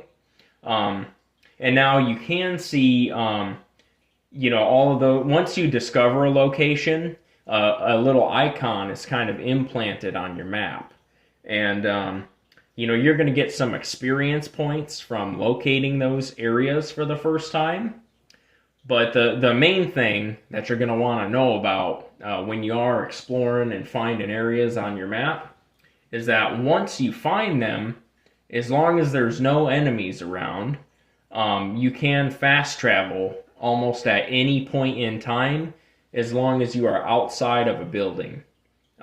So that's a very handy technique, because if you had to run from place to place in this game, I mean, it would, you'd invest hours and hours just, traveling, just, running from point A to point B. Um, so it's very nice that they don't make you do that. I mean, I appreciate that. Um, Now the enemies in this game, I know I've only given you little droplets so far, but there are factions like I mentioned, and you can be either good or in good graces with factions, or you can be hated by them to where they'll shoot you on sight. And so there is a mercenary company called Talon Company, I believe, and that is one of the factions that because I played with good karma at random times during the story mode and even on the side missions, I would leave a building. I would go somewhere for an objective and go shoot ghouls and scorpions, and I would come out of the building, and there would be a group of these mercenaries waiting for me outside. And it was creepy because I picked up a note off of one of them when I killed him from his inventory, and I read it, and it had my gamer tag, or not my gamer tag, it had my character's name that I typed in myself on the note, and it was like a bounty for my own character in the game. And I was like, wow, that's pretty nifty. Like that the game developers, thought to go in there and type out your character's name. So that was kind of cool. But there's also, you're going to run into Riley's Rangers, and they're another kind of like a mercenary outfit in the game. There's the Enclave, which is the remnants of the federal government before the war, and no one really knows who's leading them. But that's one of the rabbit trails that you can go down, is kind of with the Enclave. Of course, the Brotherhood of Steel. Those are the guys from the front of the game case, and they're all kind of armor suited up, and they're trying to kind of bring peace back to the wasteland. And so there are these these group of do-gooders who have kind of started this militia, and they're trying to kind of restore order, because there's no one central force that's controlling the wasteland after the war. So there's many factions that you're going to come across. Now, a lot of the base game, you're going to be fighting super mutants, and I'm not going to tell you where they come from, because if you explore enough and do enough quests, you're going to learn about their origins as you play. But they are basically these yellow, Hulk-looking monsters, and they can use weapons and have rudimentary armor, and pretty much when you're in any of the downtown locations of Washington, D.C., there's going to be groups of these super mutants shooting at you, and they're kind of just these mutated creatures that are very like humanoid-like, and they're not friendly. I mean, you can't there's a couple exceptions, but you can't really make friends with them. Now there are fire ants in the game, like giant fire ants, and a lot of different like bug-like creatures who have been irradiated. And these fire ants are particularly in a side quest that's called Those, like those with an exclamation mark, blah. And these things might piss you off if it's your first time playing Fallout. These things are kind of tough, and what you've got to do to kill them, if you have any type of small arm in the game, you're going to want to shoot them right in the antenna, because that's kind of their weak point. So you can, that's one thing that VATS was really good for, was killing the fire ants in this game. But there's, going past that, you've got your little bloat flies, which are like, little irradiated flies that come around. I mean, they're like the size of like a football flying in the air, and they'll come attack you. There's like these really creepy looking centaur things that have like, 6 different tongues, and they're just kind of fiddling their way around the wasteland. Um, there's ghouls, which I think I've told you about the ghouls. There's regular people ghouls, and they're who are civilized and they'll talk to you. And then there's feral ghouls, and the feral ghouls are just like zombies, and they kind of wander around the subway system in the game. And they're not very strong, but there's usually quite a few of them. You're going to see giant irradiated mole rats, giant scorpions. Slavers and bandits are usually hostile to you, with a couple exceptions. And they've even got these creatures that are death claws. And so, you're going to come across in the Fallout world these death claws at a couple different points in time. And, they, especially I'm sure on the harder difficulties, they are not easy to kill. And unless you have some of those top tier, tricked out, fully, repaired weapons, you're going to get pee-pee slapped by these things.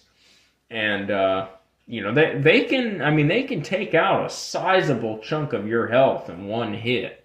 And you're going to see, these death claws look like raptors that kind of walk on two legs. And they're going to tower over top of you. And, you're going to get at a point in the story mode where you're going to find quite a few of these things. And, you're going to have to decide if you want to try to sneak past them, or if you want to kill them head on, or if you want to, find a different way of going about your quest. Because there's quite a few interactions with them. And there's even, I'm not going to spoil too much, but there's even some enemies in the different DLCs that are quite a change of pace. It was definitely very refreshing playing all of the downloadable content for Fallout 3. I will say on that note that there are I want to say 5 DLC packs for Fallout 3. And so if you're playing this on the 360, the Xbox 360 store did shut down, I want to say just a few days ago. And I know that's sad, but we've got to keep moving forward. But I will say you definitely want to play this game with all the DLC packs if you have this game. The DLC packs all put together, I would say, are just as important and just as entertaining as the base game. And I would almost say that I enjoyed the DLC packs even more than the base storyline. I know that's a stretch, but the DLC packs did have quite a bit of gameplay in them, and there's quite a bit to do. There's even a couple side missions. So the first DLC pack that there is it's called The Pit, and this is a DLC pack where you're going to meet someone, and he's going to ask your help freeing the slaves that live in Pittsburgh. And so you're going to go to this tunnel with him, and you're going to go to Pittsburgh. A totally different map, a totally new location. There's essentially a mine cart in the middle of this train tunnel, and you're going to hit the A button on this mine cart. And it almost looks like a mine cart from the game Metro 2033. And if you played that, and you're going to fast travel to Pittsburgh. And now, when you get there, Pittsburgh is completely overran with raiders, and the raiders have basically enslaved many of the citizens of Pittsburgh, and they're going to make them, basically work in like a steel mill as slaves. And so you're going to infiltrate the slave camp, and you're going to have several different options of who you want to work with. If you want to band together, with the slavers and help them out, or if you want to, help free the slaves. And so, there's quite a few different outcomes depending on how you want to play those game add-ons. But I will say the pit was very entertaining. There's several new weapons and several new enemies. They do have I want to say it was, I don't know if it was silver bars or if it was steel bars. I think it was steel bars. But you do collect collectibles in the out in the pit, and there's quite a few of them. And I'll say I want to say there was almost 100 of them, if I'm not mistaken. I mean, it's some crazy number, and I never did. But if you're someone who kind of likes to collect all the hidden, nook and cranny stuff and get achievements, that game add-on is going to be really enjoyable for you. And then, of course, once you do beat the game add-on, however you choose to, you're going to be able to fast travel to and from all the game add-on locations as much as you want. So you can, it's not like the game screws you once you beat it and you can never go back. You can fast travel, pretty much whenever you want. And that was really enjoyable. And all of your loot that you find in any of the game add-ons, pretty much, you can go and use in the base, the map of Washington, D.C. in the Wasteland. And I will say, if you're looking for an easier route to really play this game, if you get some of those powerhouse weapons in the game add-ons, they are pretty much the best weapons you can get in this game for the most part. There is the second game add-on, and these are in no specific order because they can be played in any order you want except one of them.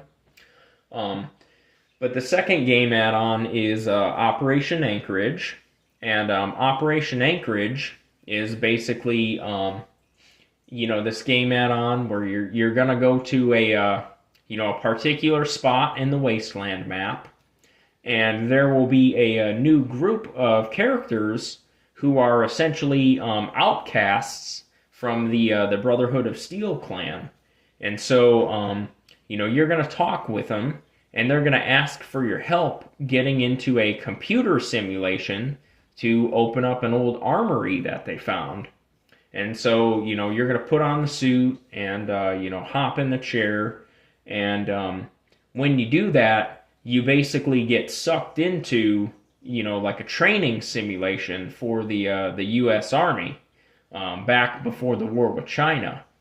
And, this training simulation is very, it looks fairly realistic in the Fallout universe.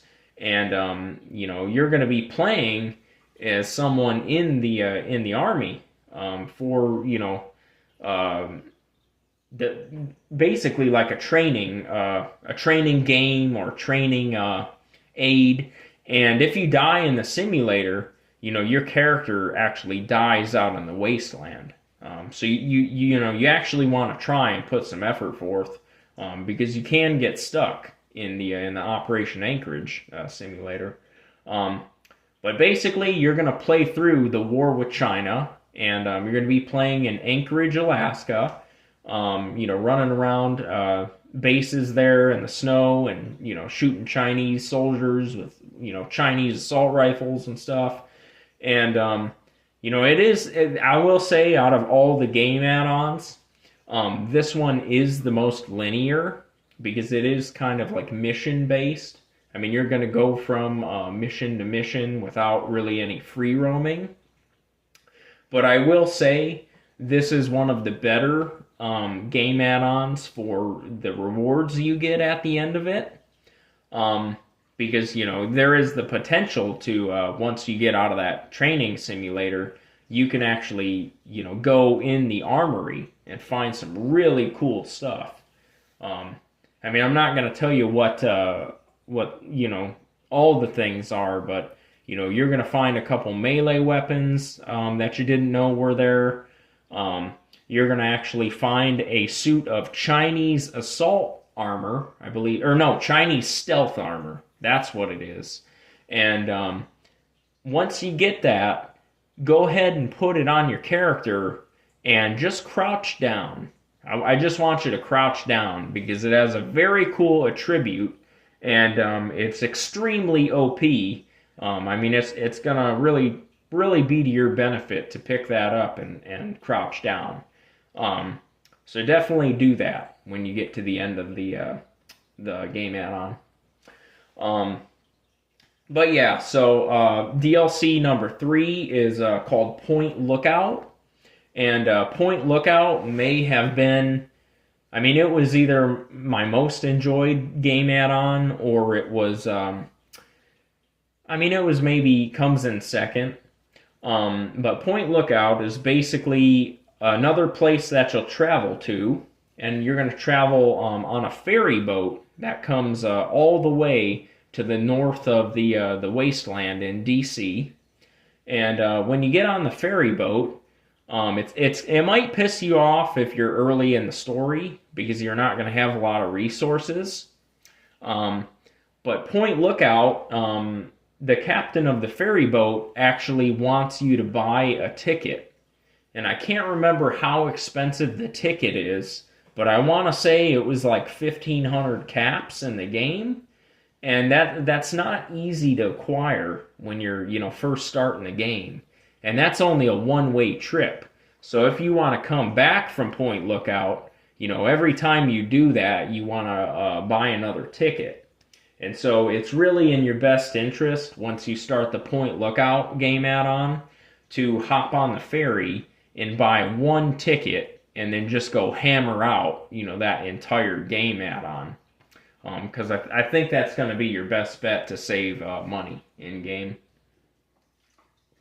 But once you do get to, where you're headed, Point Lookout is basically this swamp. I mean, it's a giant bog on almost like an island, and it's all swampland. There's a ton of fog, there's a giant lighthouse there and a giant mansion, and that's it. I mean, it's pretty much the boonies. Oh, geez. Sorry.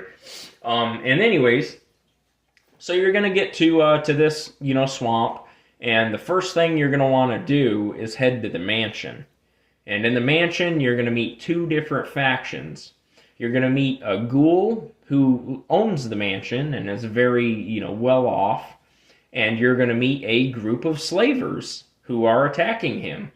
And, the ghoul is going to offer you a substantial amount of money to help him fight off these slavers or these bandits.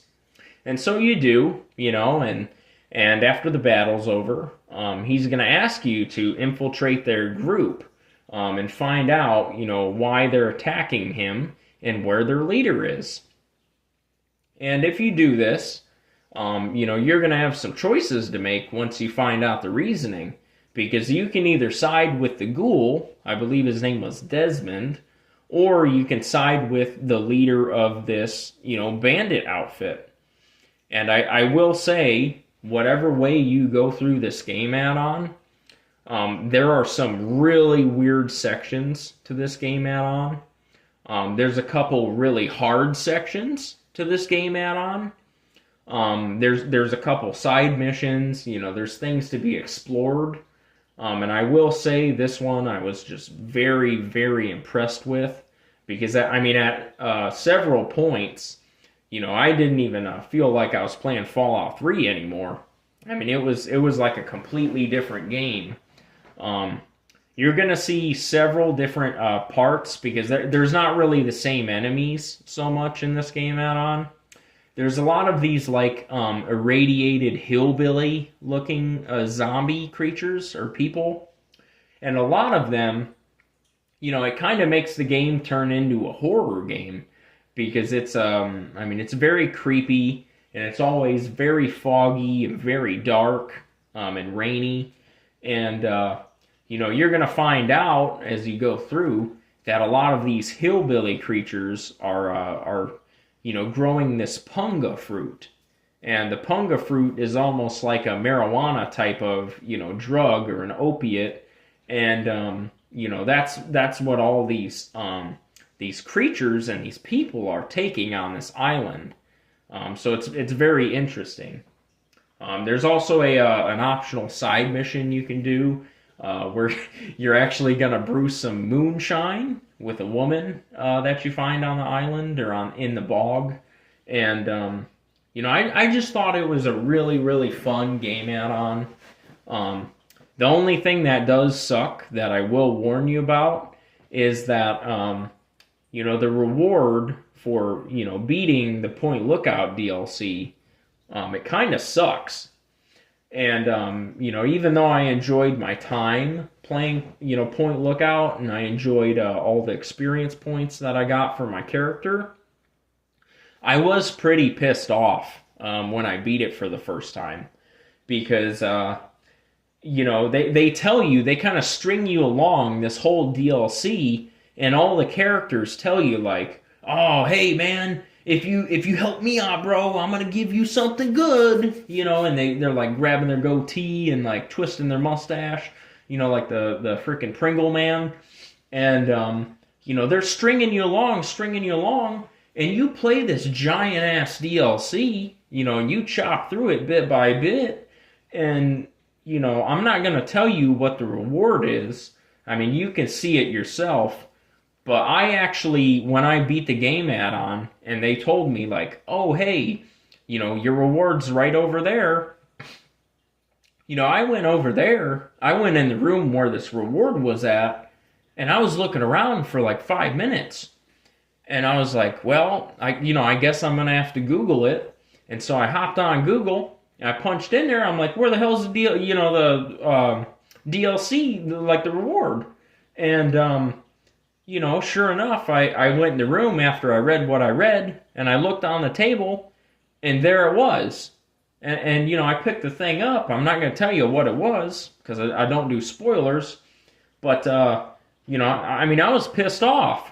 I was like, I was expecting something good, And so, I'll let you decide on that. But, I even went online. I was checking forums and other people. I think everybody's in agreement that reward sucks. So I will warn you of that. Now moving on, the Broken Steel game add-on, that's going to be basically the continuation of the story mode. I will say this one was my least favorite, but I do believe the Broken Steel game add-on is the one that increases the level cap, if I'm not mistaken. I've always owned all of the DLCs at once, so I didn't buy them in sequential order. I just bought them all at once. So I can't answer you, if just that game add-on increases the level cap or not. But yeah, it's pretty much a direct continuation for a couple missions of the storyline, the main story with your father. And it wasn't very good, to be honest. You could tell it was kind of slapped together last minute. There weren't many direct references to the story mode after the first, 5 minutes or so of gameplay. And I just wasn't really connected to any of the characters in the story mode, or by the point that they were extending it to the game add-on.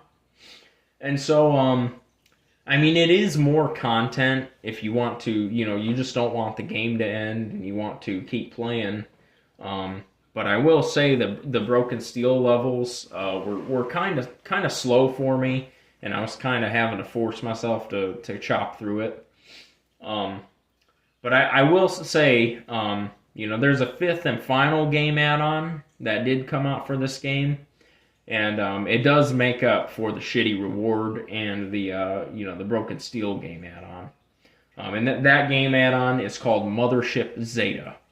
And Mothership Zeta is basically where you find a random frequency on your radio for your Pip-Boy while you're walking around the universe. And so you go to this frequency. And, you start walking around, and bam, you get abducted by an alien spaceship. And just like that, the aliens imprison you. They take all your weapons, and they're starting to experiment on you. And you are basically trapped on this alien spaceship with no items, no none of your companions, which I'll talk about here in a little bit. And you've got to find your way off this spaceship. And you're going to meet some other characters that are pretty fun, pretty humorous as you go through this game add-on. It was very unique. There is a little bit of, just different items that and weaponry you can find in this. A lot of it is going to be, alien based. So it's a lot of like, alien kind of like laser guns and, or they're not really lasers. They kind of shoot like an orb or something. It's like a blue blast. But all of the alien weaponry is worth a shitload of money, a shitload of caps if you do save it at the end of the game add-on, and you can bring it back with you. And so I made sure to load up my inventory by the end of that game add-on with as much alien technology and weaponry as I could. And I was able to sell a lot of it, and I made a fortune in the base game. I was able to pimp out my house in the game and buy all the upgrades and everything, which we'll talk about a little later. But yeah, I would definitely recommend grab as many health items as you can in the Mothership Zeta DLC, because a lot of the alien food and health items, the weight in your inventory is actually 0. So there is no negative, reason of why you can't pick any of that up and have it with your character, which I thought was very cool.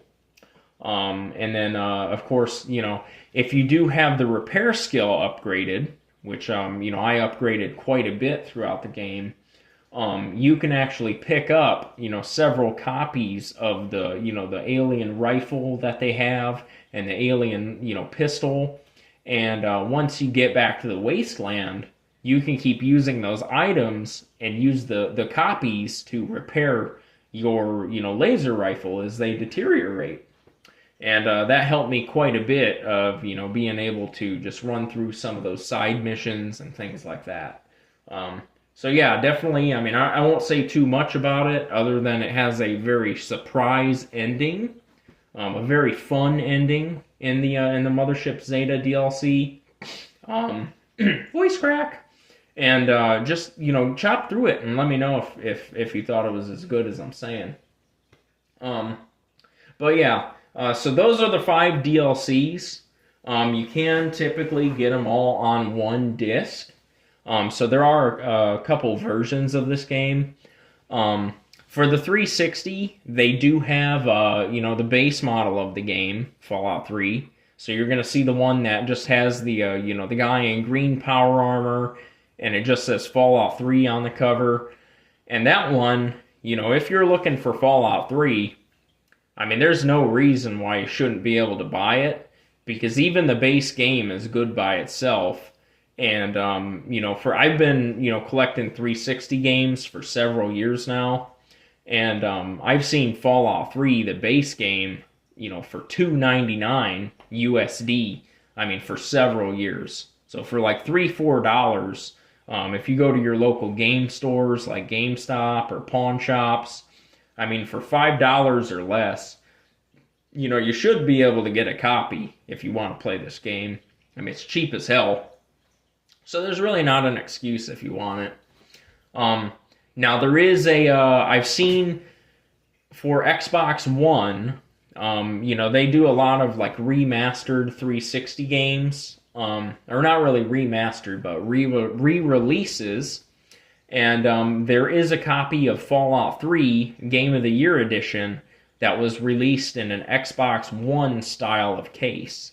And of course, you can play it on your Xbox One if you would like, or your 360. Either way, I'm sure is going to be fine. But if you are a true 360 collector, if you collect the actual physical games, The copy that I have here is a double discer, and it is Fallout 3 Game of the Year edition. And I have the CIB Platinum Hits. It is at least this version of it was a GameStop exclusive. But if you do get the Game of the Year edition, it comes with all 5 DLCs. It's going to come with Operation Anchorage, The Pit, Broken Steel, Point Lookout, and Mothership Zeta. And in my copy, if you are a collector, I did get a Pip-Boy poster, and I got a map of Fallout 3, of the Wasteland. And so, and then there's, of course, a manual, and I think an advertisement for Fallout New Vegas in here. But yeah, you're going to see 2 discs in there. The first disc, disc 1, is going to be your game disc that you're going to play on. And then disc 2 is really cool because that is the install disc for all of your DLCs. And so, you can actually, like what we did in high school, is that if one person buys Fallout 3 Game of the Year edition, you can keep your play disc and loan your, DLC disc, disc 2, to your buddy, if he's kind enough, or if you're kind enough. And, you guys can both have the DLC installed on your console for free. So if you know a friend that has, the DLC version, the Game of the Year edition, you can buy that cheap copy of Fallout 3 for like $4 or $5, the shitty version, and you can borrow your buddy's Game of the Year edition and download all the game add-ons. And so, that could be really nice for you. And I will say the last thing I wanted to mention is that they did release on the 360. I mean, they're a little bit tougher to find nowadays with the 360 craze, but they did release physical versions of just the DLC.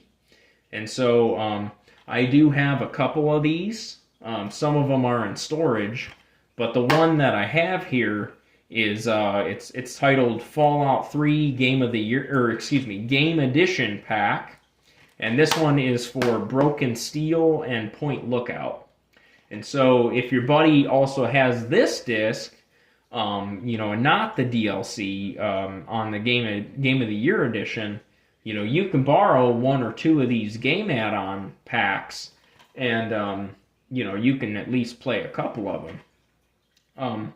They do have them, I believe, for all of the DLC packs, but I did look online, and it seemed that the Mothership Zeta DLC was only released physically overseas, so not here in America. And I will say, for whatever reason, the Mothership Zeta DLC disc, or the actual pack, the physical pack with the DLC in it, is extremely expensive on eBay. Because for collecting purposes, I only collect physical games, because I think digital games is basically you're burning your money. But just one man's opinion. But it's really hard to get that Mothership Zeta DLC, at least physically. So your best bang for your buck is going with the Game of the Year edition. I think I paid, I want to say, about $15 for it, maybe like a year ago, something like that. And it had, CIB with the manual and all that. But I mean, I've even seen it, in the Xbox One case for like $20, at my local Walmart. And then I think the packs with the individual DLCs, except that Mothership Zeta one, I want to say they're about $5 to $10, if I'm not mistaken. I mean, I'm sure the price is climbing on all this stuff every day, sadly. Now, if you are going to do the thing with borrowing your buddy's disc, I will say that once I hit about 30 hours of gameplay for Fallout 3, my save data did corrupt on my 360.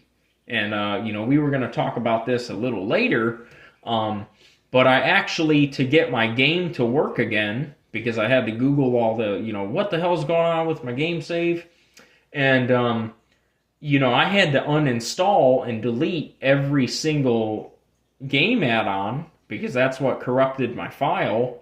It wasn't detecting the game add-ons anymore on my 360, and I had to use the disc 2 of the Game of the Year edition to reinstall those DLCs.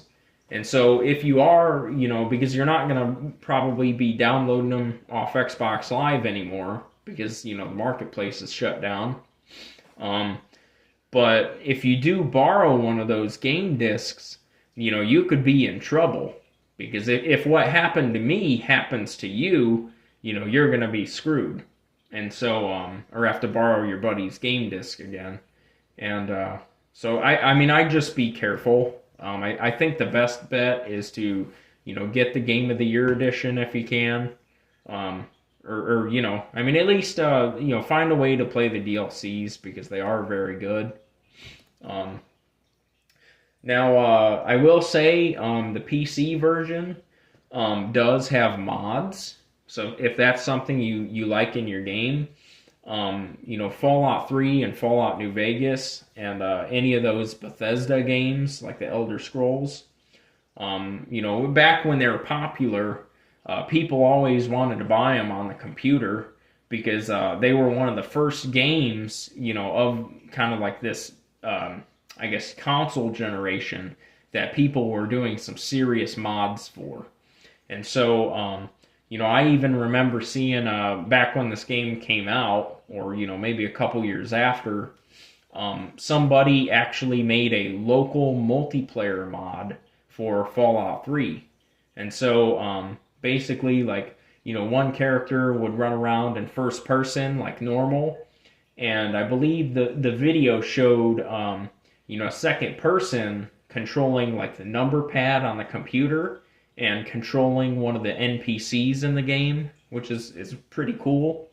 But there's even unofficial game add-ons and, missions and, even I'm sure there's some weird, weeb stuff with like big booby packs and, all kinds of stuff like that on PC. So if you do want to mod the game at all, you're not going to be able to do that on your 360 version.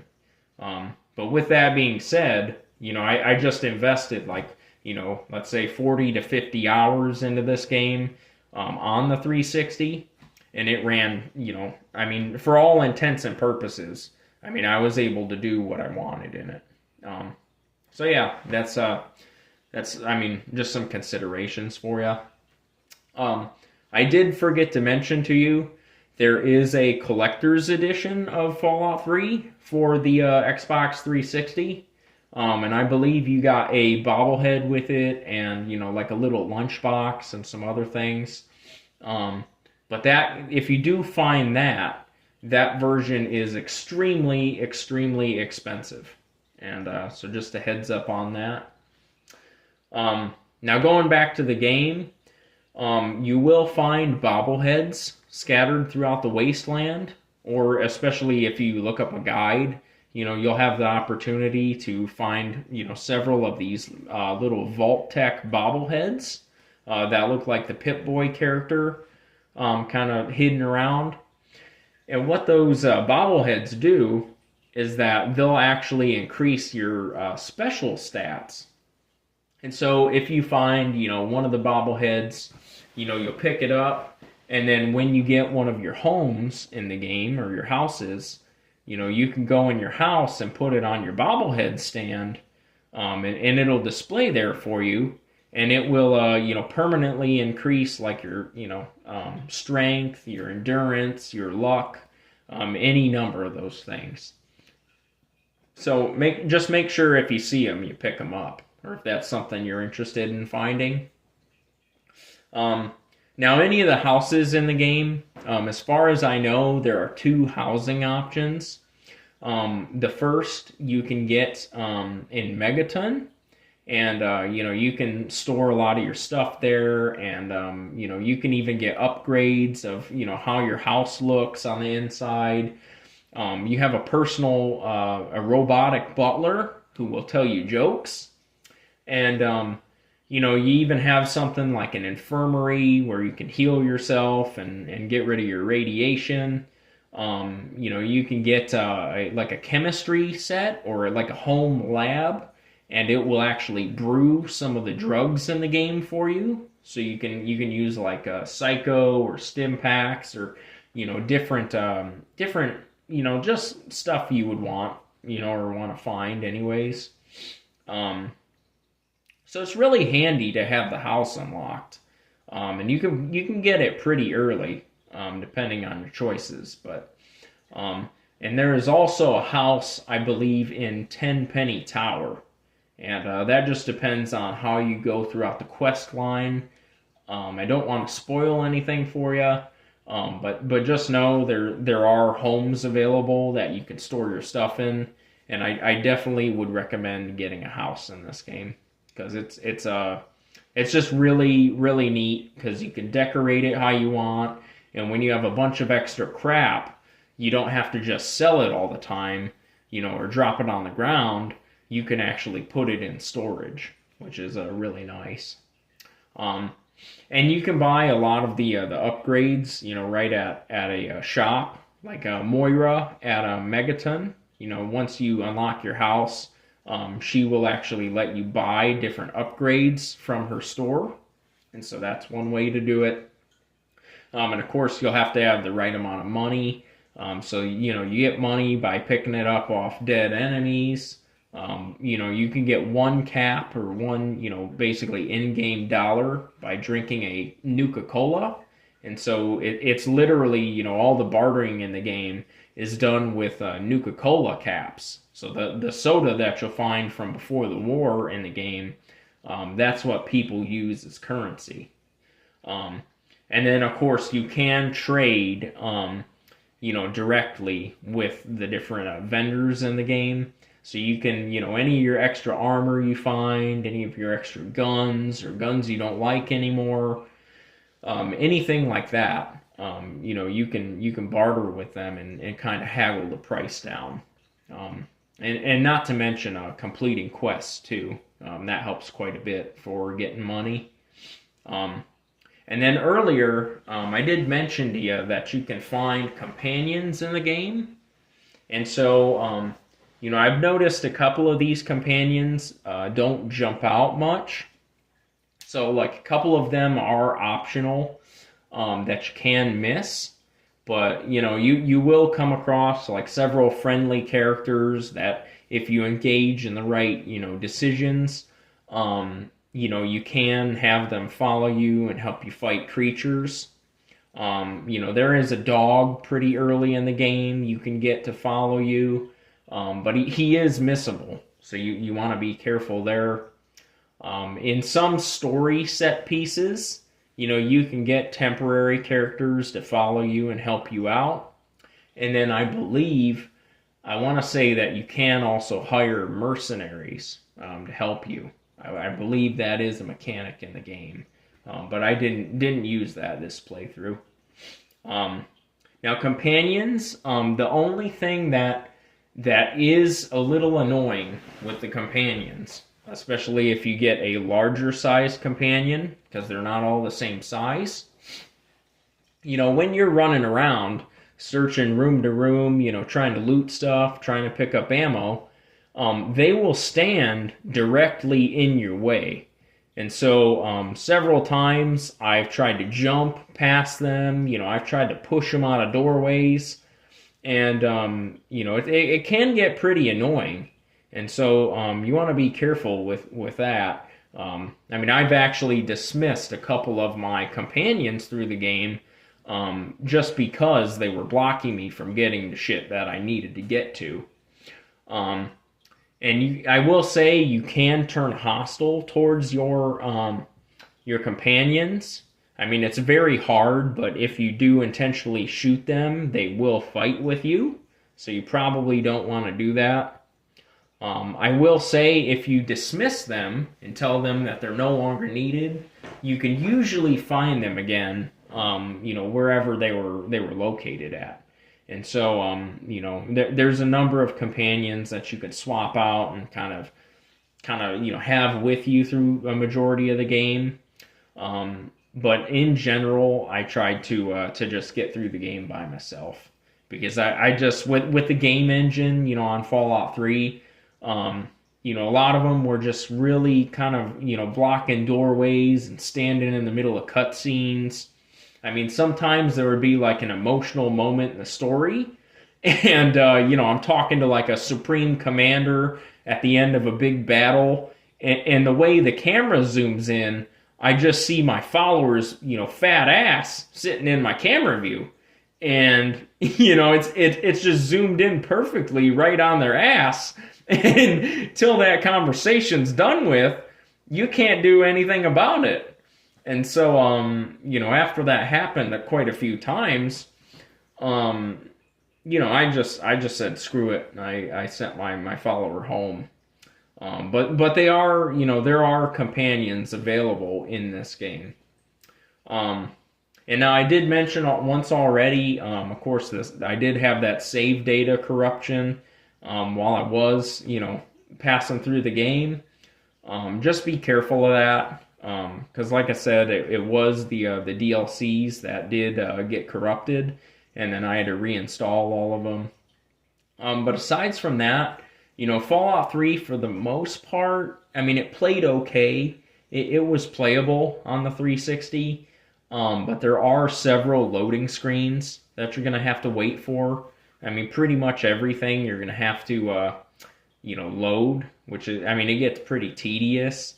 And then, you will have to also, kind of wait for the game sometimes because it will stutter. I mean, even I mentioned to you the Tesla cannon earlier, but I mean, even in some of the bigger battles, I mean, I experienced, slowdown in my FPS of the game. So that is something that you'll just have to deal with. But overall, it was playable. If you did like Fallout 3, there is a sequel to this, Fallout New Vegas, which is it's loosely connected to Fallout 3, but that one takes place in the desert and in near Las Vegas or New Vegas, and that's for the 360 and the PS3. There is also a pretty neat Xbox One Fallout game and PS4, and of course on your PC. It's called Fallout 4, and Fallout 4 I haven't beaten yet. I have played quite a few hours of it, and it does seem like a pretty fun game. And so if you do like this one and you want a sequel, you can get Fallout 4.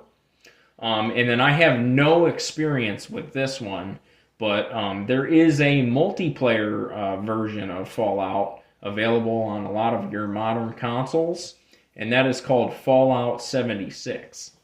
And so, definitely, keep that in mind if you do want to play more Fallout. But aside from that, I mean, I think I'm almost done talking about this game. I've been playing this for many, many years. This is my second time running through everything. And the last time I played it, I remember liking it quite a bit. And, that was well over, probably 10 years ago anyways. And this time, because it had been so long, I played through it and I thought it was very, very refreshing. I mean, it's just compared to the slop that modern game developers, shovel out to us every year. I thought Fallout 3 was actually like a passion project, and it brought me back to that kind of fun, period in time where we just had banger after banger after banger coming out for the 360. So I really, really, I was happy to play through this again. And I think for, if you buy the base game for $5 just to try it out, I think that's a great idea. This game, there's a lot of copies out there, so I think the base game's going to be cheap for a long time. But even if you had to pay like $20 for the Game of the Year edition, I think that's the better buy, and I don't think you're going to regret it. I mean, if you like RPG games and you like first-person shooters, I think you're going to have fun with this one. I mean, the only thing is that you have to dedicate quite a bit of time to Fallout. I mean, you can't just run through it, which makes it, for a lot of working class people, it makes it a very hard game to get through to see the end. But I mean, it was fun. I mean, I started this game in June of this year, June of 2024, and then looks like the 27th of July this year, I finished Mothership Zeta, which was the final DLC that I beat. So I mean, I played it for pretty much nonstop for about a month and a half. Going to work and taking care of chickens and animals and stuff, and so if you dedicate a chunk of your time to it, it'll be enjoyable. But you're not going to be able to sit down on one Saturday and hash this thing out. So just know that going in. And then my final gripe I wanted to tell you about of this game, I guess, is just the navigation system. So you do have a world map, and the world map and the local map are okay. I mean, you can navigate pretty good and see all your locations. But you also, when you select a quest, you're gonna have a compass with these little arrows on it as you're walking around in first person. And I would notice that these arrows were never where they were supposed to be. So sometimes it was telling me to look for something, and it would be a little hollowed out arrow, as in like, oh, this is your optional objective is right here. And I would follow this damn thing for, 5-10 minutes, and, it would lead you in circles. I mean, it would lead you to a brick wall or a pile of rubble where nothing is even there. And it usually happened, in the Washington, D.C. area of the game. And so, just be careful of the actual active quest that you have selected and read through it well, like what the actual objective is. Because sometimes those navigational arrows don't mean anything. So just take that with a grain of salt.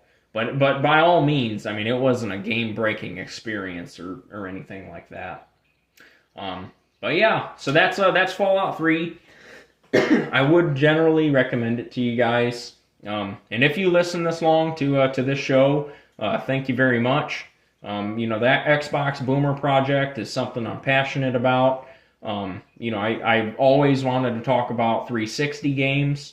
I'm collecting pretty heavily for 360 right now.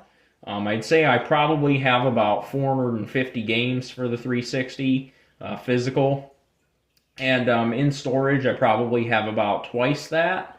So I am very, very passionate about those early Xbox consoles, and it means a lot, if you if you came to get your information from me.